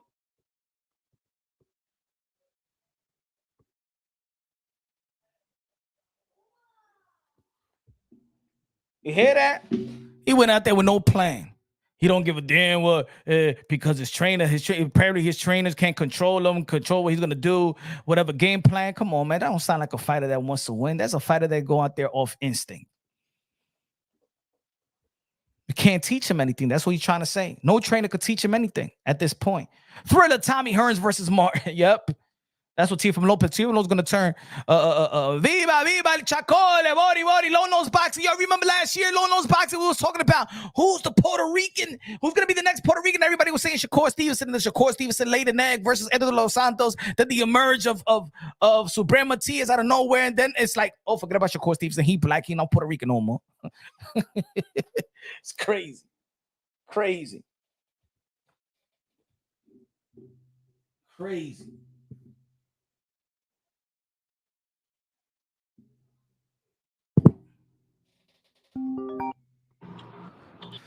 Who's calling? Man, UK's finest, bruv. There's only one man. Rapstar Boxing Knowledge. What's happening, brother? Rapstar Boxing Knowledge, the voice of the UK, London, calling into the show. Hey, yo, ladies and gentlemen, I'm gonna put the number. Now we doing the call in. Let's go. Rapstar Boxing Knowledge. How are you? Happy Father's Day, man. Happy Father's Day to all the great fathers out there, and you know, to the people and the granddads as well. All the fathers, brother. All the fathers. Happy Father's Day to all the dads. You know what I mean? Put some respect on the men out here, bro. Hey, yo, Rap, what you think about Subriel Matias, man? A lot of people saying that he was the next Tito Trinidad, the next Miguel Cotto. They said that he was the best 140-pounder, that he could beat Tio, he could beat Haney, he could beat Ryan, he could beat everybody. How do you feel about Subriel Matias? Was he a hype job? I mean, look, man, at the end of the day, bro, I mean, he was doing everything right? The way that he was fighting and the way that they were guiding him, he's looking like a proper killer. So you can't deny him. Man was looking that he had some, you know, he had the power. He, you know, even if you could outbox him, he found ways to hurt you, but he just couldn't let his shots off, man. His shots weren't, you know, his punch placement wasn't great. He was constantly on the defense, then trying to lay a 1-2 big shot. You know, the Australian deserved it, bro. He did a lot more work. The Aussie fought from angles, knew how to fight from distance, and he constantly was constant. The Aussie kept letting his hands go, bro. But this guy, he just wants to pick and choose and he's constantly, you know, putting his hands up. I don't know, man, bro, but the boogeyman hype is gone.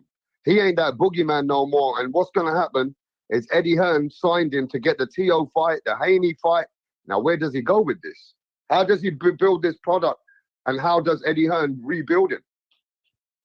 To be honest, I don't think I think it's gonna be hard to rebuild Matias to become a top fighter, but you could give him some type of fights that's gonna still give him some credibility in the 140-pound division.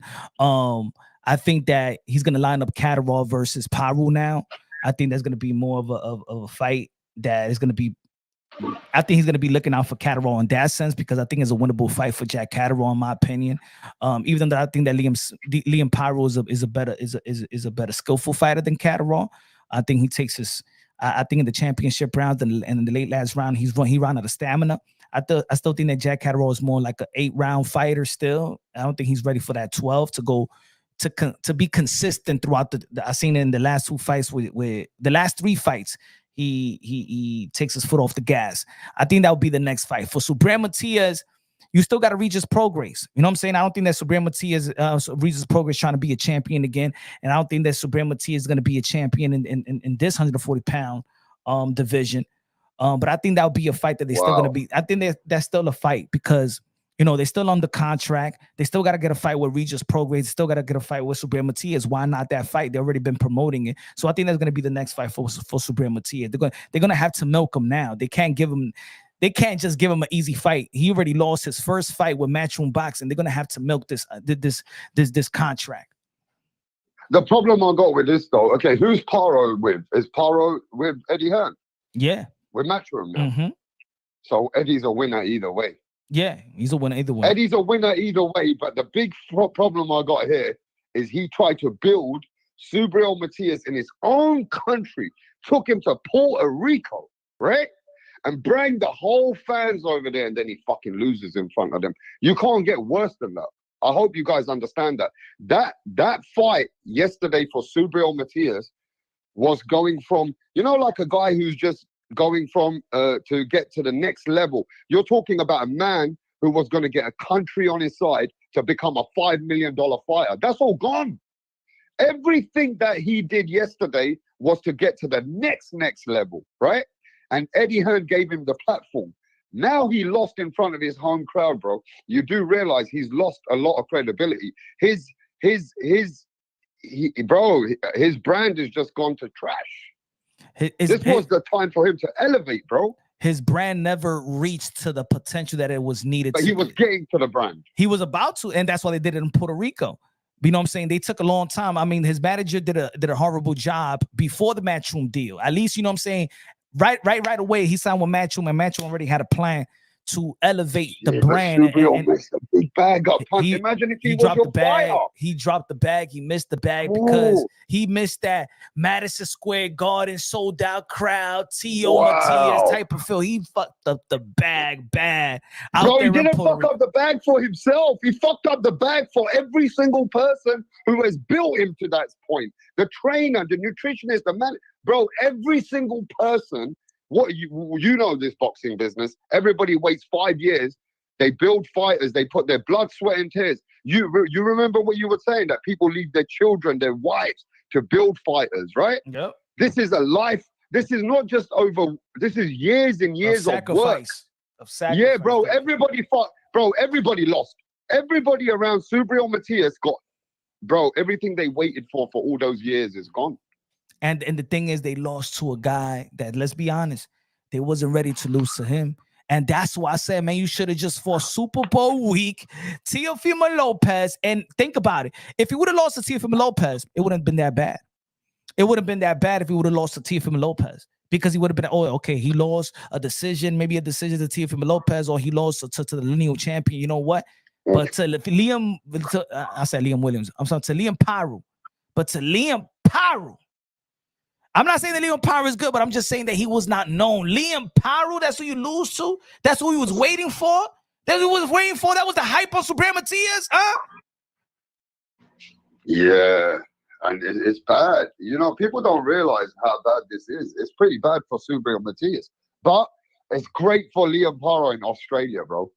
Australia got another guy now, and Liam Paro, they can sell him the next, what Cambosis did. Now it's Liam Paro's turn. Can he do better than Cambosis, at least? I mean, if look, if Liam Paro go fight to Teo, then he'll lose to Teo.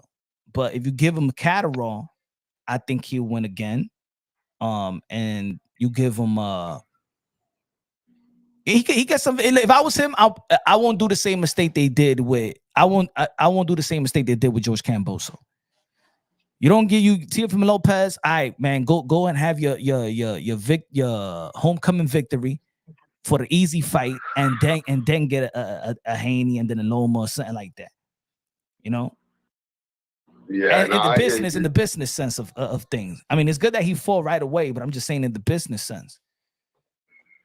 Yeah, I hear you, man. But I feel like sometimes now, like with Eddie Hearn, he's smart. Like yesterday, you said, well, what's Eddie gonna do with him? But Eddie's smart. He got the other guy who's with him, and he's a world champion. So Eddie wins either way, but Eddie's investment with Subriel Matias is limited now.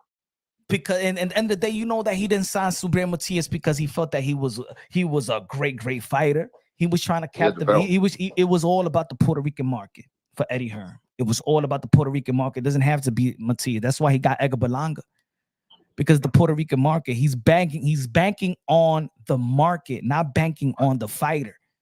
That's the difference right now. You're banking on the market. We wish that this is the guy, but this is not the guy. Matias was not the guy for Puerto Rico. Yeah, but you say that, but in the other subject, you got to have the right candidate to take the market. So whether you want to take the market, you need the right product, which means Eddie Hearn has to invest in the right Puerto Ricans to build that following. So it's a bit of both. You got to be able to give to take, right? But if you build it, then you got to give him an easy touch that that this is just for. You got to give him somebody he gonna knock out in front of the people, because this is just where we at in boxing. Perception. Give Subriel Matias somebody easy, knock him out in front of the Puerto Rican crowd. Oh my God! And then the next fight, if your build, remember, it's a build. Then you building him up.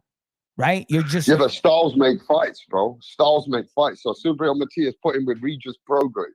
If he beats up Regis, now you got somebody back in the mix. Exactly. Because styles make fights, bro. That was the perfect style. Not no slick fighter. And then we all know that Subriel Matias don't want to box. The main question is, has Liam Paro exposed Subriel Matias for other fighters to beat him? Nah, man. Subriel Matias always was exposed. Everybody, that's what I'm saying. Why you say that? Because he didn't have that type of. He never fought an elite fighter. He never beat an elite fighter. He never beat a champion nor a former champion. And he said it himself. He said it in an interview. I don't know because you don't know Spanish, but he said it in an interview several months ago. I can't outbox these guys. I could only knock them out or they knock me out. I can't outbox these guys. So he's already telling people, these guys, I cannot outbox them. I don't have the skills to outbox them, but I do have the skills to knock these guys out. And if I don't knock them out, they're gonna knock me out. He said in the press conference yesterday, he said, when they asked him about his plans, he said, I got no plans. I'm just if it goes to if it goes to the 12, it's gonna be hard for me to get the nod because he's not there to outbox anybody. So you just telling you already won half the battle with an elite fighter. Yeah, but I still believe, right, Punch, that a fighter who has been in that caliber, right, and been around to grow to be to a certain level, you don't knock out 99% of your opponents, Punch, if you ain't really got a certain power about you or real aura about you. My thing is, sometimes you got to build an opponent, like build your fighter. I don't even know if Liam Paro was the wrong opponent. All I know is if you've got it, you got it. And that means, look at Tank. Tank shows you vulnerabilities that he lets fighters win certain rounds, but Tank is somebody who will make sure that, that he will put a lot of pressure on you, make you miss a lot, make you get tired. And he really, really, even if you win rounds off Tank, it feels like the fighter has to work twice as hard to win those rounds from him, He got the And- layer, but he got the layers to adjust. Yeah, he got the layers to adjust. But if you look at the fight, he was fighting the similar way that he comes in your face, puts the hands up, and he puts pressure on you so you can do a lot of you're exerting yourself, you're doing a lot to win that round. Whereas it's similar to Subriel Matias, he waits for you to get tired, right? Mm-hmm. Or he doesn't respect for your punch. If he doesn't respect your punch, then that's what he feels like. You know what? I'm gonna take a lot. He's basically, I'm gonna get hit. He's not hurting me that much, even though that he looked at like Martin Lawrence in that episode. But he's the type there. I'm gonna get hit and I'm gonna hit you. That's his thing. He's not gonna work with elite fighters. If it ain't work with Liam Paro, it was not gonna work with no Teo. It was not gonna work with no Pitbull Cruz. It was not gonna work with. I don't even think it's gonna work with Devin Haney. Not that type of Now, ping, ping, ping. Are we overlooking the Australian unbeaten? He's just got a good resume coming up. Just knocked out Montana Love. Now he beat Subriel Matias. Are we not being fair saying, well, Subriel Matias got exposed, or are we actually looking at a fighter who's another great coming up from Australia, who could be one of the elites of the top level, could be Australia's best fighter, and he could be the man who beats Pitbull Cruz, unifies, and goes against Haney? And then imagine if this guy is the guy who's beating these guys. Would we change our mind about next man was exposed, and then we start looking at the Australian being one of the greatest? I mean, one of the greatest. Could we be? I could say that overlooking that. I mean, one of the greatest. I don't see greatness yet. Greatness in him, as in now in this era, or you don't see that. You don't see this guy. Liam Paro is the truth, and he's a guy that can shake up the game. That's what I'm asking. He's a champion. I think him and take it step by step. I think he has a good victory with Montana Love. I never really looked at Montana Love like a threat. The Subriel Matias is a good victory, and the way that it's a good victory. I'm not gonna say that. I don't think that the way he won was shocking. If you really look at the styles, right? It's not as shocking the way that he won. He didn't win like, oh my God, he blew him out the water, he knocked him down, he stumbled him, he's, you know what I'm saying? He didn't win like that. He won a challenging fight. So it was not the type of victory that you're like, yo, he's a game changer. You know what I'm saying? I think he's a game changer. I think he's a game changer for the topic. Bro, come on. For the topic. Yeah, but bro, come on. If we watch Subriel Matias's last few fights, yeah? And then you see this guy beat him, you'd be thinking to yourself, this guy just beat the real boogie motherfucking man. But that's what I'm saying. But I didn't look. But you get what I mean, right? I get what you mean by what people, that the illusion that he was a boogeyman. For me, he was never a boogeyman. That was the illusion. But if we're talking about what people thought and other pundits and stuff like that he was the boogeyman, then you're going to have to give respect that he slayed the boogeyman. But he was truly never a boogeyman. He's a guy that never beat anybody, a guy that he never was ducked. He got in position as a mandatory, and then Josh Taylor fought his other mandatory and got his shot. And then, you know what I'm saying? He dropped the belt and he got his shot. He got a shot to be a champion. And then he was getting a shot from Teofimo Lopez. This guy never was ducked or anything like that. He just lost to the Empire. But if we want to talk about it like that, you got to give respect to Liam Powell. There's another guy that dropped the ball yesterday, Gary Antoine Russell. I thought that he was going to be. Wow. I thought he was going to be the real deal. That shocked me. Gary Antoine Russell losing shocked me more than any recent losses right now. Yeah, because you had that guy very highly up there to even compete with Teofimo. Yep. That shocked me more. And for me, in my opinion, that was, if anybody would be the boogeyman outside of the champions, because I still feel that Teo is still the boogeyman because he can't even get the best fight, right? Of these guys that's old that act like they want him. But I thought that Gary Antoine Russell was going to be that guy, and he lost. Yeah, that was surprising to me. I mean, to be fair with you, bro, we hear a lot about these names. We hear about this guy going to be the next great. We hear about fighters who've done so much in the amateurs, beating up Jarrett Boot Ennis. Beat up Jarrett Boot Ennis 3 times, but when it comes to the lights, they don't perform sometimes, and they're not as consistent as some of the other guys when you're professional. So it goes to show you that everybody who told me, no matter what you do, rap star, behind the scenes, you could be the man with the 10 times golden gloves. Professionals, rap star, is different level. That's why when they make it in the pros to stay there, you see how hard this game is. This boxing is so tough to stay at elite. It shows you could be the best, but still, if you got something that you ain't been keeping yourself in tune for, maybe a few months here and there, whatever it is, Punch. Boxing at the elite level is tough, bro. It's tough. It's very hard to be at that level, to be honest. We don't respect that much. Let's be real. Look, but you know what? One thing for sure that I said that is staying the test of time. I said the 140-pound division is landmines. Is a landmine, and anybody can get it from rank number 1 to rank number 10. Anybody could beat each other any given day. If the champions don't come prepared, they're gonna get beat, and it's looking like that. A lot of people feel that Richardson Hitchens lost his last fight. Devin Haney lost his last fight. The people felt like Teofimo Lopez struggled with Sandor Martin, right? People seen Josh Taylor, Jack Catterall.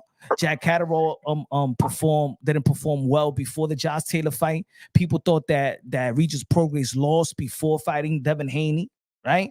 So, but in all actuality, this is what it means of a stacked division. I always hear people say stacked division, stacked division. This is what stacked division is supposed to look like. That all these guys can fight each other, and they got a chance. They got a great chance of winning. This is a stacked division. Yeah, but this is why you let's not look. I'm sorry. Let's not look down on anybody. The only reason why I'm doing this for Matias, it was the hater Matias, the fake Matias fan that came out of nowhere from the woo work and started saying that, because you say Teofimo Lopez beat Matias, you hate Puerto Ricans, you hate this, you hate that. Man, please, Matias was the hypest job of this damn young generation right now. He's been the hypest job of this young generation, in my opinion. And not only that, one thing I realized, some fighters, they've got a natural gift. It's just second nature. No matter whether they're in the best of the best fight or the fight with the most lights are on top of them. Like even Teo, he doesn't have great nights, but when he has to shine, he fucking shines at the top level. I think sometimes it's either you got it in you, you got to have that second nature about you, yeah? That this is something that comes to you naturally. And there's only certain fighters like that can perform all the time, like the Crawfords. Teo can perform when the top guys are in front of him. He comes out flawless. But some guys, they've got that. They've just got it, bro. Even Tank, we put him down a little bit. He don't fight the best guys. But when it comes to it, and the guys that are coming near him, Tank Davis performs. You know what I mean? He performs. And you got to perform at a consistent level if you are the top OG. And I feel that, like you said, this is not an easy sport for any man to constantly be in, because this is too tough. I think boxing needs more respect, bro, to be fair.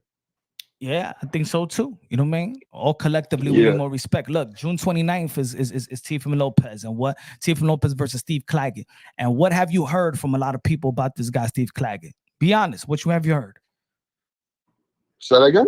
What you have heard, be honest. Teofimo Lopez is going to be fighting Steve Claggett. And what have you heard of this guy, Steve Claggett? What have you heard? What the people been saying about this guy? Well, Steve Claggett has only come on the map because of Teofimo, right? Mm-hmm. And Steve Claggett is only a fighter that has come on the scene. Teo has birthed the guy, to be fair, right? So, of course, it's just a guy that they're looking at his record with 7 losses. If you look at him fight, they're watching a few fights, like we do. Are you seeing anything special with the man? He ain't got no special effects, but he's a tough fighter. And sometimes it's the guy that you don't recognize and the guy you overlook and the guy you're not up for that can be very dangerous because they got nothing to lose.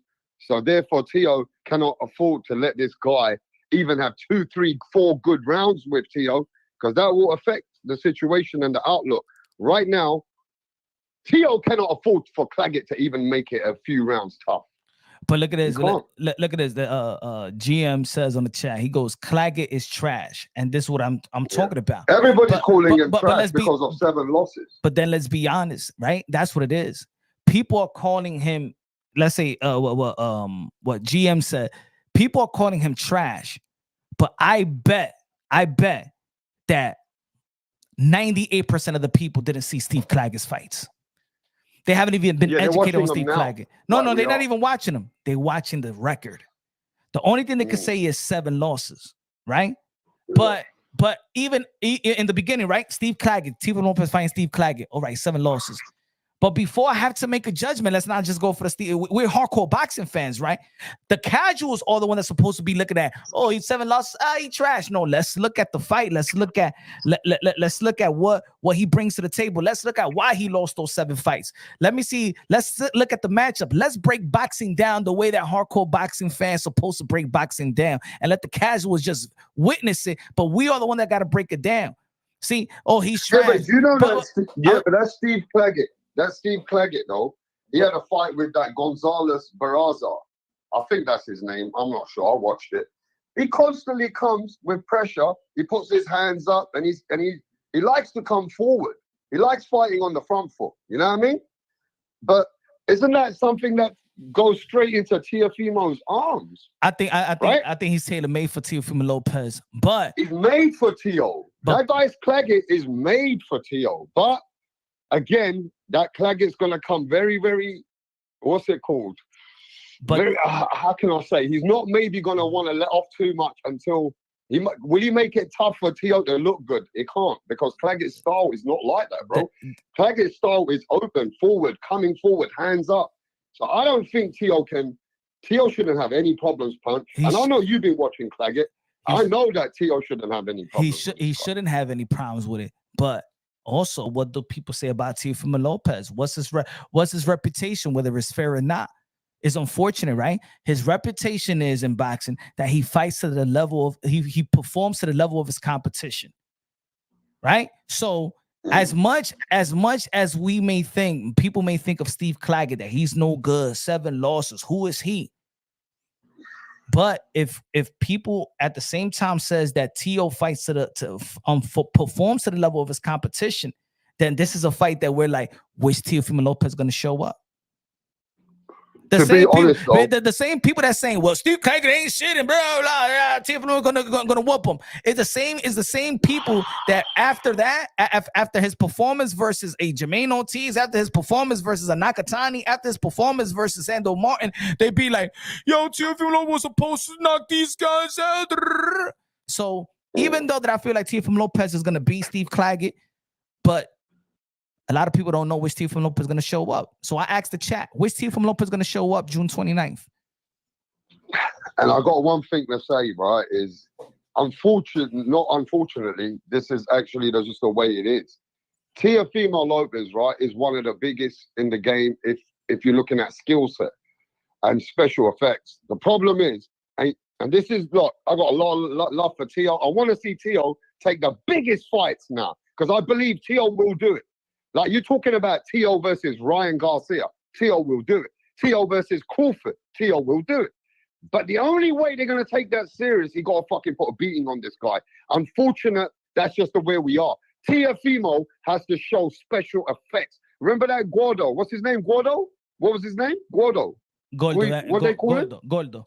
Gordo needs to come out.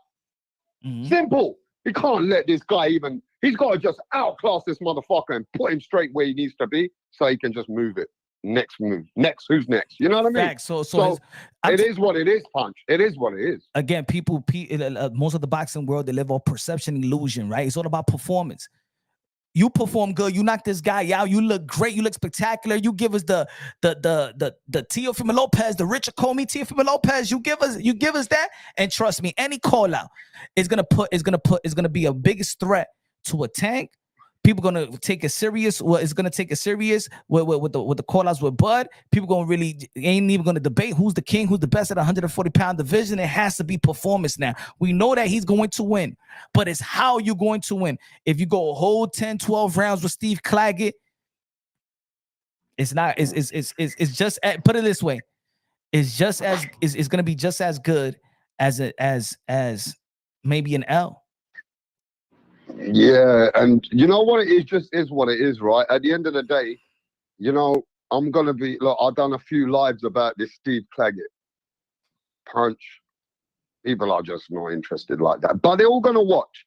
Problem is, You're comparing Teofimo with all these names, and then they bring Steve Claggett. And we know business. We know that Teo can't get opponents in the right time at the right place. Others were busy. Others had moved. Jose Ramirez had gone to Matchroom. Everything is a business. So things are not aligning.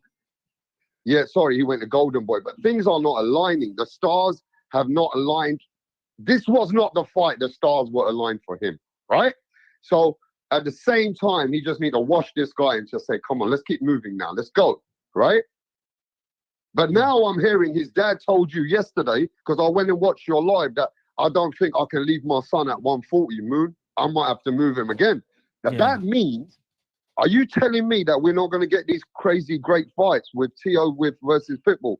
Like, the way that his dad sounded yesterday, there's no Teo versus Haney either now. Think about it. Is Teo moving on to 147? I think he should be. If he can't get the big fights at 140, if he can't get Tank, look, to put it this way, and let me just break it down. Top Rank, Bob Arum said that he's negotiating Lomachenko with Gervonta Davis, so Tank is out. Devin Haney going to be fighting Sando Martin. Devin Haney is out. Ryan Garcia, they could fight in the catchweight, probably in the 147-pound division. That could come through fruition, right? They're free to they could be free to fight. Jack Catterall going to be, I think, is going to wait for the Pyro fight. I think they're going to make that thing happen. I think it's easier for Eddie Hearn. It's in-house. Is UK versus Australia, and I think he'll do a favor for Catterall. And I think it would be a better opportunity to accomplish Catterall's dream of becoming the world champion, and that's fighting Liam Pyro, in my opinion. Even though I got Pyro beating Catterall.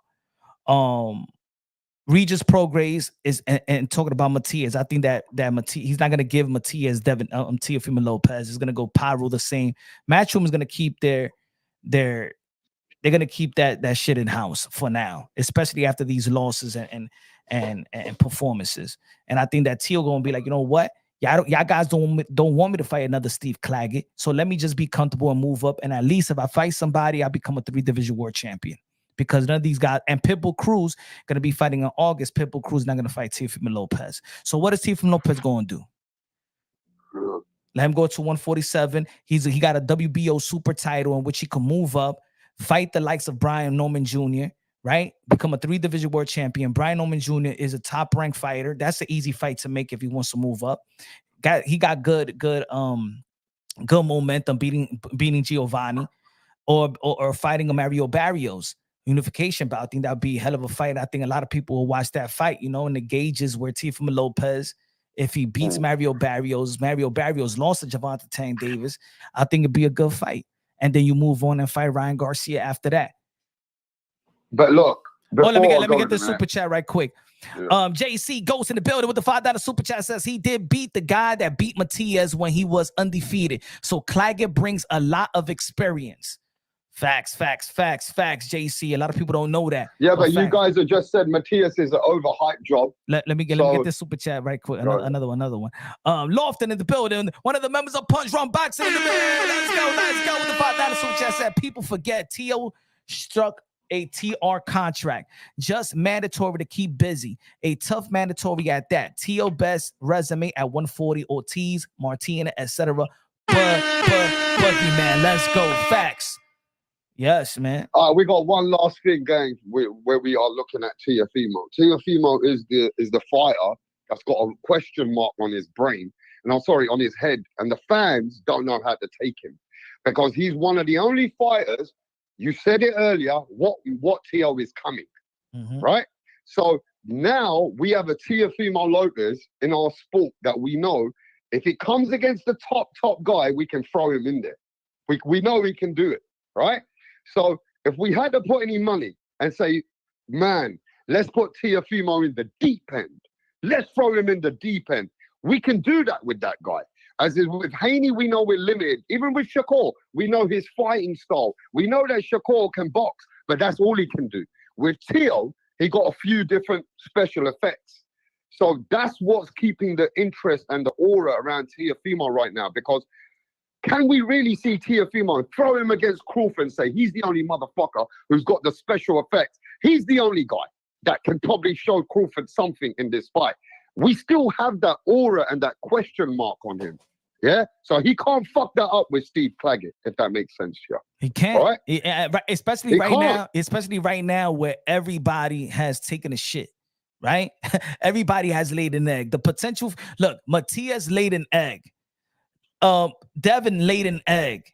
Gary Antoine laid an egg. These are supposed to be top guys. That's supposed to be.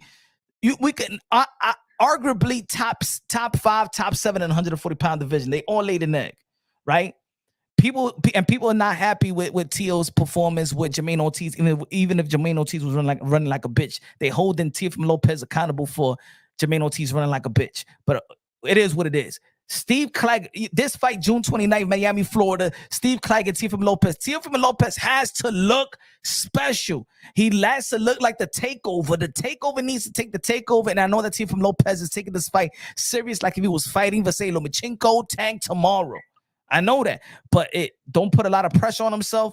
Let the showboat come to you, and it got to be spectacular. It has to be spectacular. You know what I'm saying? Right now, this is the reason. I'm gonna tell you the truth. This is the reason why the world of boxing and the casuals is climbing over Gervonta Tank Davis. It's not necessarily who he's beating, but it's how he's beating it. You expect a show from Gervonta Tank Davis. His next fight, you expect excitement. You expect it's going to be a spectacle. You expect now, because he's consistent. Sometimes it's about consistency. People got to know what they're paying for. If Tio would have looked as spectacular versus Jermaine Ortiz, like he looked at versus Josh Taylor, then the next fight, people will be like, man, I know, even though I might not like who Steve Claggett is, but I'm going to tell you like this. Shit, I love watching Teofimo Lopez, almost like Roy Jones Jr. Roy Jones Jr. had great fights, and sometimes he fought guys that we ain't know, but you know what? I ain't never missing a Roy Jones Jr. fight.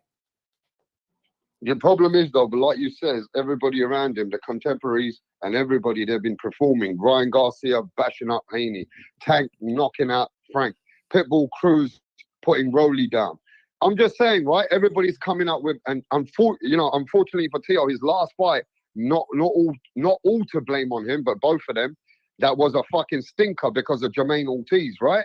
Now that fight didn't go down good. So, it just comes with the momentum. It comes with what everything's watching now.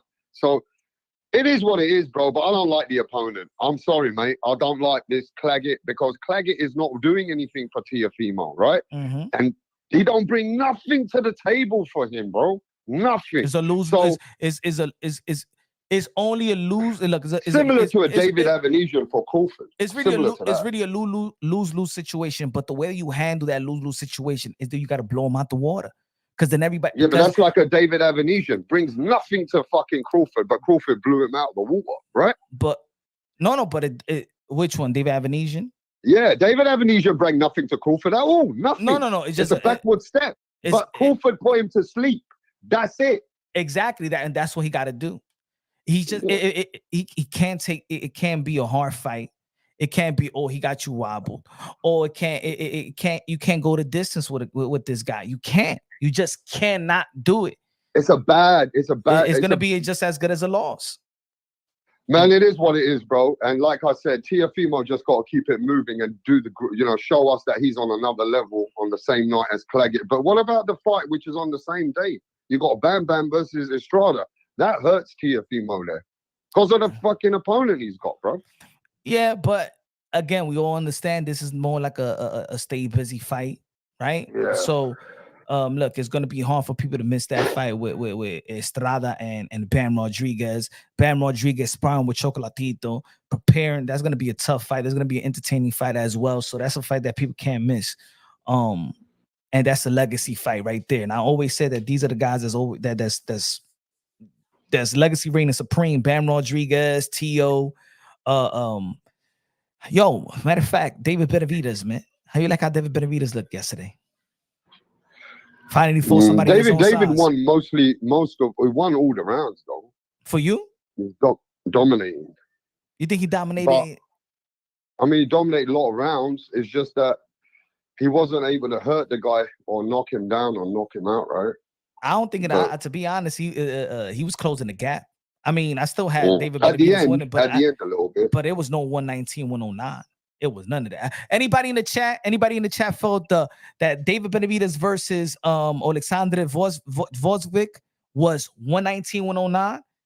I don't think it was that. It was like I'll that. tell you what, that guy is tough, bro. That Ukrainian guy is tough. He fucking can take punches, that guy. He's tough. I think that David Benavidez was gassing out in the last 3 rounds. He was hanging on the ropes. He figured out like, yo, but my man, he was landing every punch in the book. He was eating them shit for lunch, breakfast, lunch, and dinner, bro. And even a midnight, he was eating straight rights and left hook and a midnight snack. That shit was doing nothing. He had no scars in his face. See, now I know why David Benavidez and his team, when he got stripped for coming overweight, and the WBC Mauricio Sudamon put him as a number 1 mandatory to Artur Beterbiev, and they wrote them a letter to put them back in 168 and re-rank him in 168 and fight an elimination bout. Now I know he wasn't ready for no Artur Beterbiev. That was a good business move. One more thing.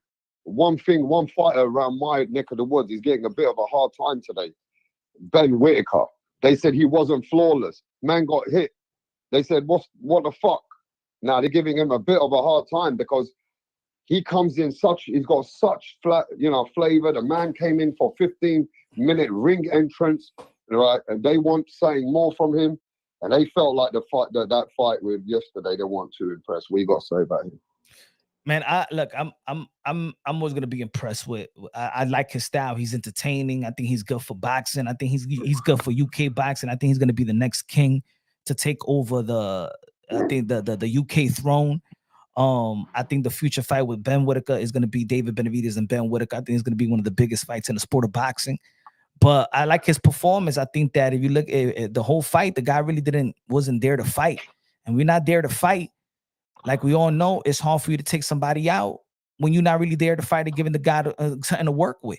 You know, first is and you know how it is in boxing.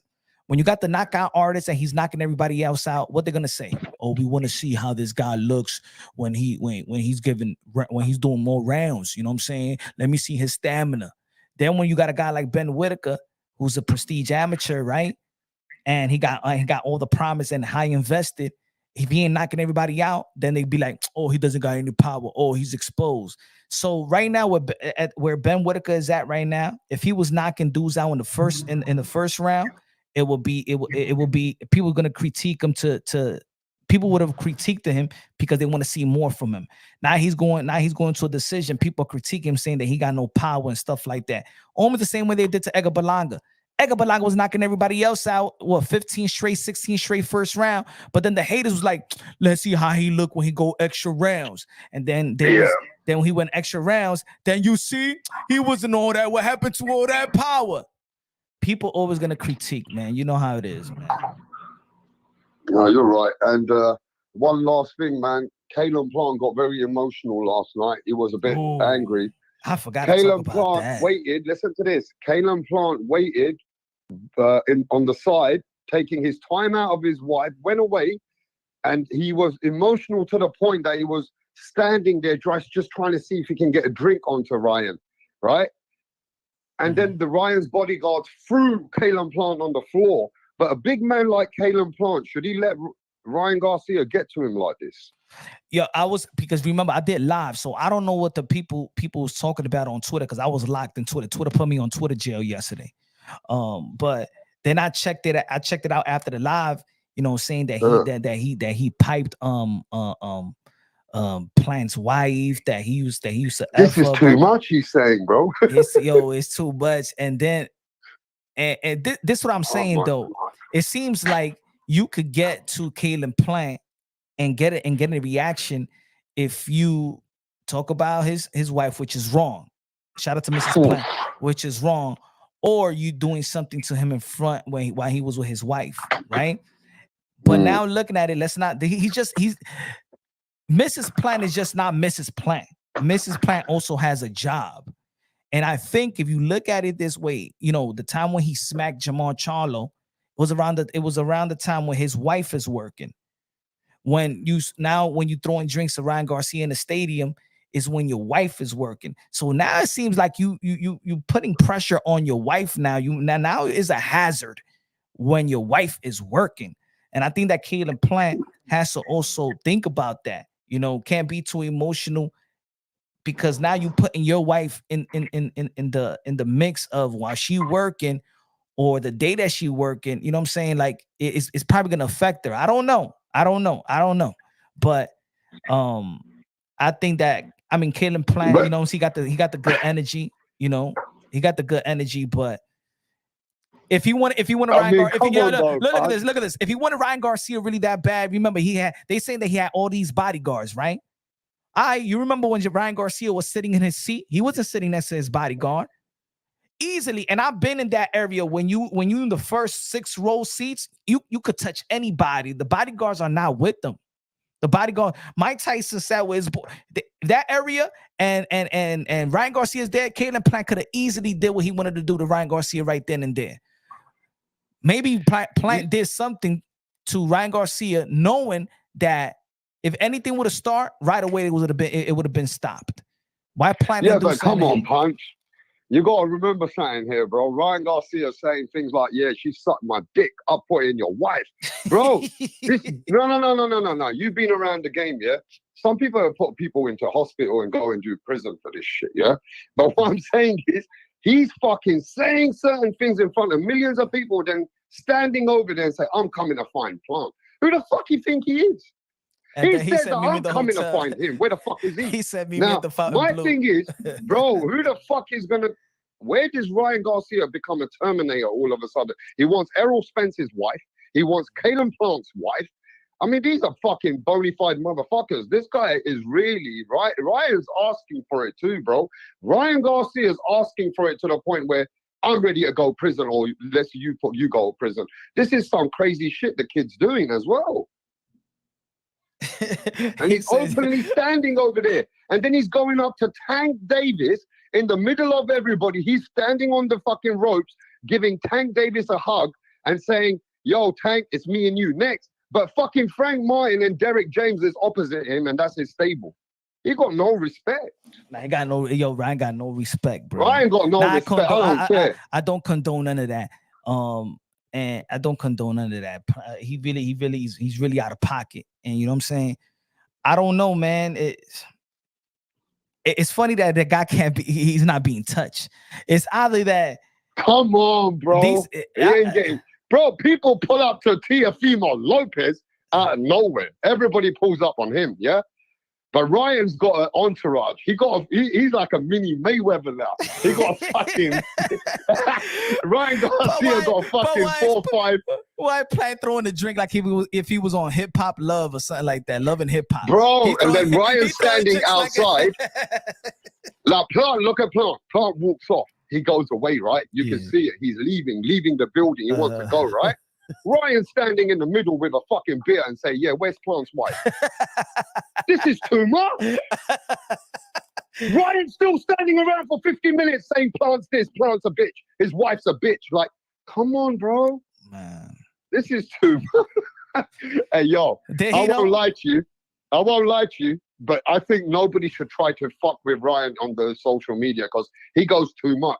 Look at what he's doing. He still went to Plant yesterday. I told you before. Plant had to leave social media. Plant has left social media right now. Because Ryan gets to you, Punch. He doesn't stop. He doesn't stop, bro. There's too much. Mm-hmm. What the fuck is wrong with the guy? Nah, he got problems. He got problems, man. He got problems. Ryan Garcia, chill out, man. Chill out, bro. Put it this way, Plant. Forget it. It's not only about you, but it's also the people around you. See, I think that's where people get it mixed up. Sometimes when you do crazy shit, it's not sometimes things gonna happen directly to you. Maybe something is gonna happen to the bodyguard that's protecting you. Maybe something's gonna happen when you're around with your wife and kids, bro. So relax, man. Relax. You're gonna end, I'm gonna tell you like this, man. You're gonna end up playing with somebody that got a goon that wants to prove something to that person they support. Right? That's how life works, man. That's how you get got. Let's say, for example, Caleb Plant. Let's say I'm just giving an example. Caleb Plant got a goon that he supports playing. That's his boy. He loved playing. That's my boy. I got him. Don't worry. Watch what I seen. I got him. Just to prove his love to Plant, he goes do something to Ryan. Or, you know what I'm saying? Just to prove his love, just his loyalty. That's how it works in the street. It's not necessary that you gonna get got. You gotta understand, Ryan. You a father too, man. You're a father of three children, man. You got family. You got your mother out there. You got your father out there. You put everybody. You threatening the whole situation. Everything is not about you. You being selfish right now. You know, you're being wrong. You're being wrong. Yeah, but the other way is as well, right? This ain't no other. Shouldn't let Ryan get to you like that. But they didn't deny that. Did he do that with? That he was a piece of meat to Jordan? I mean, what was to the Ryan? Bro, this guy's too much. Ryan Garcia reckons he's fucked everybody's wife.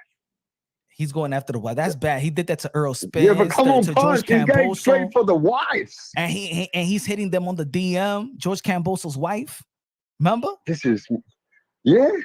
Everybody's wife. But then I'm saying ain't nobody doing none of this, dude. It's either like they look at him like you can't fucking just do anything to the man because the man's got fucking crazy. He's got an entourage. So you might be right.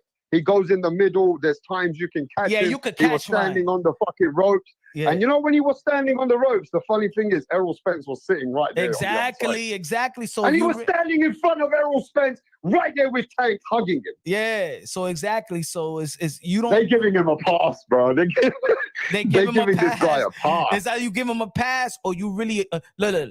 Just because you a boxer, that doesn't mean you about that life outside of the ring. You may be tough in the ring, but yo, trust me. I said before. I've seen boxers run from street dudes, bro. Yeah, but is this really that bad? We have seen Mayorga. We have seen fighters slap other people's wives and what did Shane Mosley do? Girlfriends, bro. We've seen boxers slap other people's fucking girlfriends in front of people. So is this the way to promote? Is this a way to promote? I don't know, but now these fighters using a wife as guinea, like go out there, don't worry. We can say what we want. No, I'm sorry, bro. We can say what we want, but we love Mike Tyson. We love when Mayorga came to Shane Mosley's wife. I know he's sick, but he slapped and said, "Fuck you, bitch!" Right? No, say what you want. We are boxing animals. We are fucking boxing fans, right?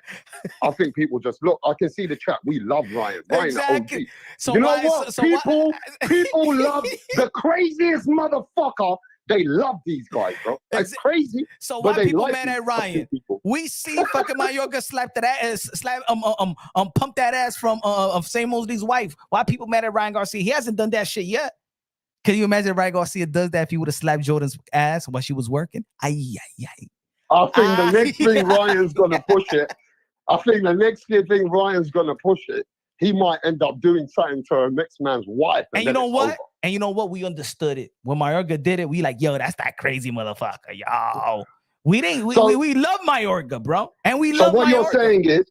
So what you're saying is all these signs and all these things that are going on, and Ryan keeps saying, so if tomorrow Ryan does something crazy, we can't be shocked. We love crazy, bro. We are the boxing fans. We're the most barbaric fans of all sports. We wanted Mike Tyson out of jail. We thought that Desiree Washington is her fault that she was trying to destroy our entertainment in Mike Tyson. We couldn't wait till Mike Tyson comes back from jail. Mike Tyson is the most glorified convicted rapist in the history of America outside of Christopher Columbus. Let's be real. We don't care. Cobra Pulev was tongue kissing the journalists and stuff like that. We don't care, man. We like craziness. That's what we are. We don't look at these fighters like humans. Hey, yo, put it this way. Look at Gervonta Tan Davis. He's the biggest star, one of the biggest stars in the sport of boxing, and probably the biggest star of this side of the pond. We seen him go viral, manhandling his baby mom. The next fight, he went sold out in Atlanta, and half of Tank Davis fan base is women. Oh man, we are crazy fans, man. We are crazy fans, bro. It is what it is, man. We are crazy. The fans love Crazy Punch. We don't like normal fucking people in boxing. We want people to be, because what it is, we know we're watching people which are a bit psychotic as well, because boxing is a psychotic sport. You have to have something in the brain to have that extra inside of you, right? Mm-hmm. So we kind of are hypocrites. Oh man, Ryan's wrong. But deep down inside, clans are like, man, we fucking love this shit. He's crazy. You know what I mean? It is the truth though, isn't it? We do love a bit of atmosphere. Look, Ryan Garcia gave us so much fucking thingy yesterday. Ryan Garcia's got about 400,000 views just coming to the fight. And he's getting hundreds and 400,000 views on videos. But this is what people want. They want crazy motherfuckers, bro. It is what it is. And Ryan fits into that.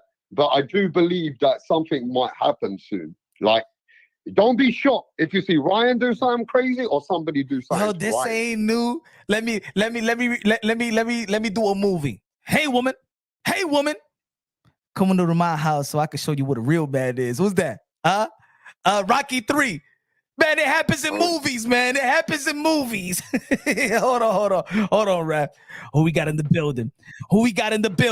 Mill City Box in the building. Mill City Box out there in Puerto Rico, San Juan, with Subriel Matias. What's good, Mill City Boxing?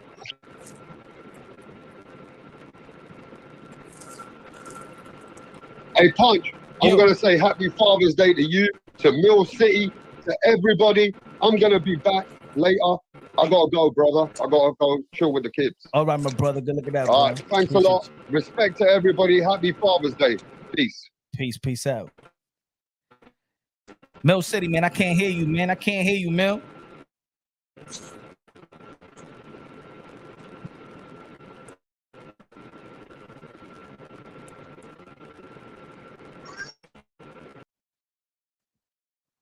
He popped back out. Come, try again, Mill. Try him again. How you, Mill City?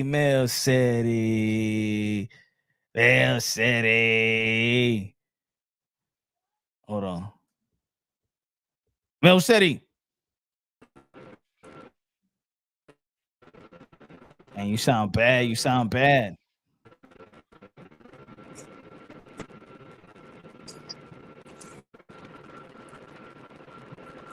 You sound bad, bro. I can't even hear you.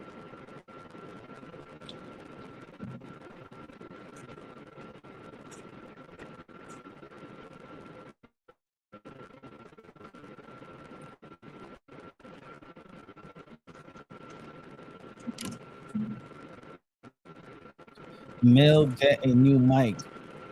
He threw his phone in the ocean. That's he threw his phone in the beach. Hey, yo, Mill said he threw a phone in the beach. He said, man, fuck this shit after the fight.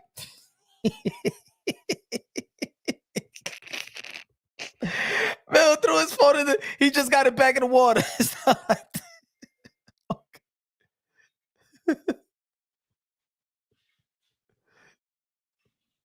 Oh.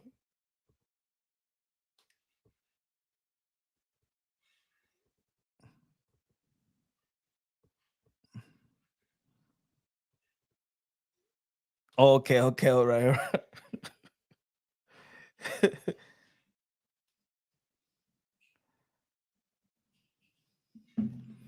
He's in a plane right now. He's in a plane right now.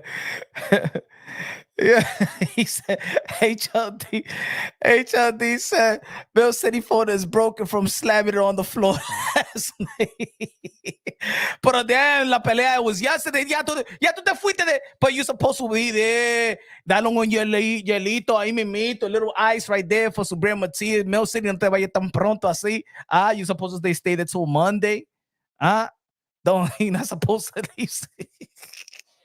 You're not supposed to leave Subriel Matias like that. Yeah, así no, pero spend the whole weekend. Un abrazo, ay.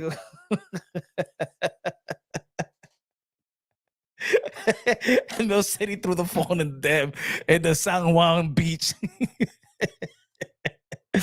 Don't worry, man. We all get it, right? We all get it. When Teo lost, everybody looking for Punch, right? When Deontay Wilder lost, people looking for 78, right? When who else? Who lost, right? When Devin Haney lost, people looking for the Devin Haney, channels and that support Devin Haney. When Canelo Alvarez lost, people come to Canelo Alvarez channel. They came to Punch and they come to IBFP and stuff like that, right? So we all get it. It's the nature of the community. It's the nature of the community. But again, bro. Again, it is what it is. Yo, matter of fact, fellas, stay here for a minute. I give anybody 2 minutes. Hold on. During live. Oh, I'm gonna change the number though.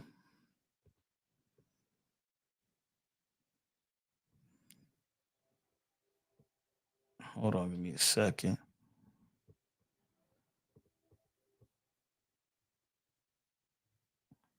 Because I'm gonna go live later on and talk about just strictly the Savage in the building and talk strictly of the tank fight.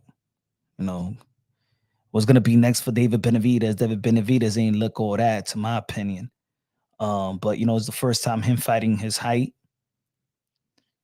So there's what it is.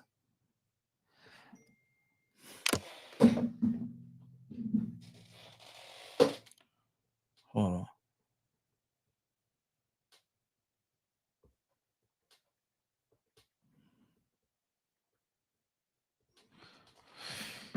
That Wade Bully will start his diet tonight and run back to 168. Yeah, they probably go to one. You heard him in the post-fight interview. Yeah, I could go back to 168, man. Stop playing around. You cannot go to 168.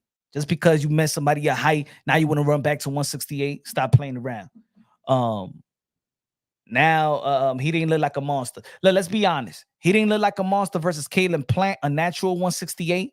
Demetrius Andre is not a natural 168. Demetrius Andre is a natural 160, 154. Just moved up the same year he fought David Benavidez, he moved up, right? David Benavidez, when David Benavidez is fighting guys his own height, his own size, in their prime, and now he goes to 175. He ain't look like a monster. He looking like a good fighter, looking like a looking like an elite fighter, but he does not look like a monster. He needs to go back to La Bandera Roja.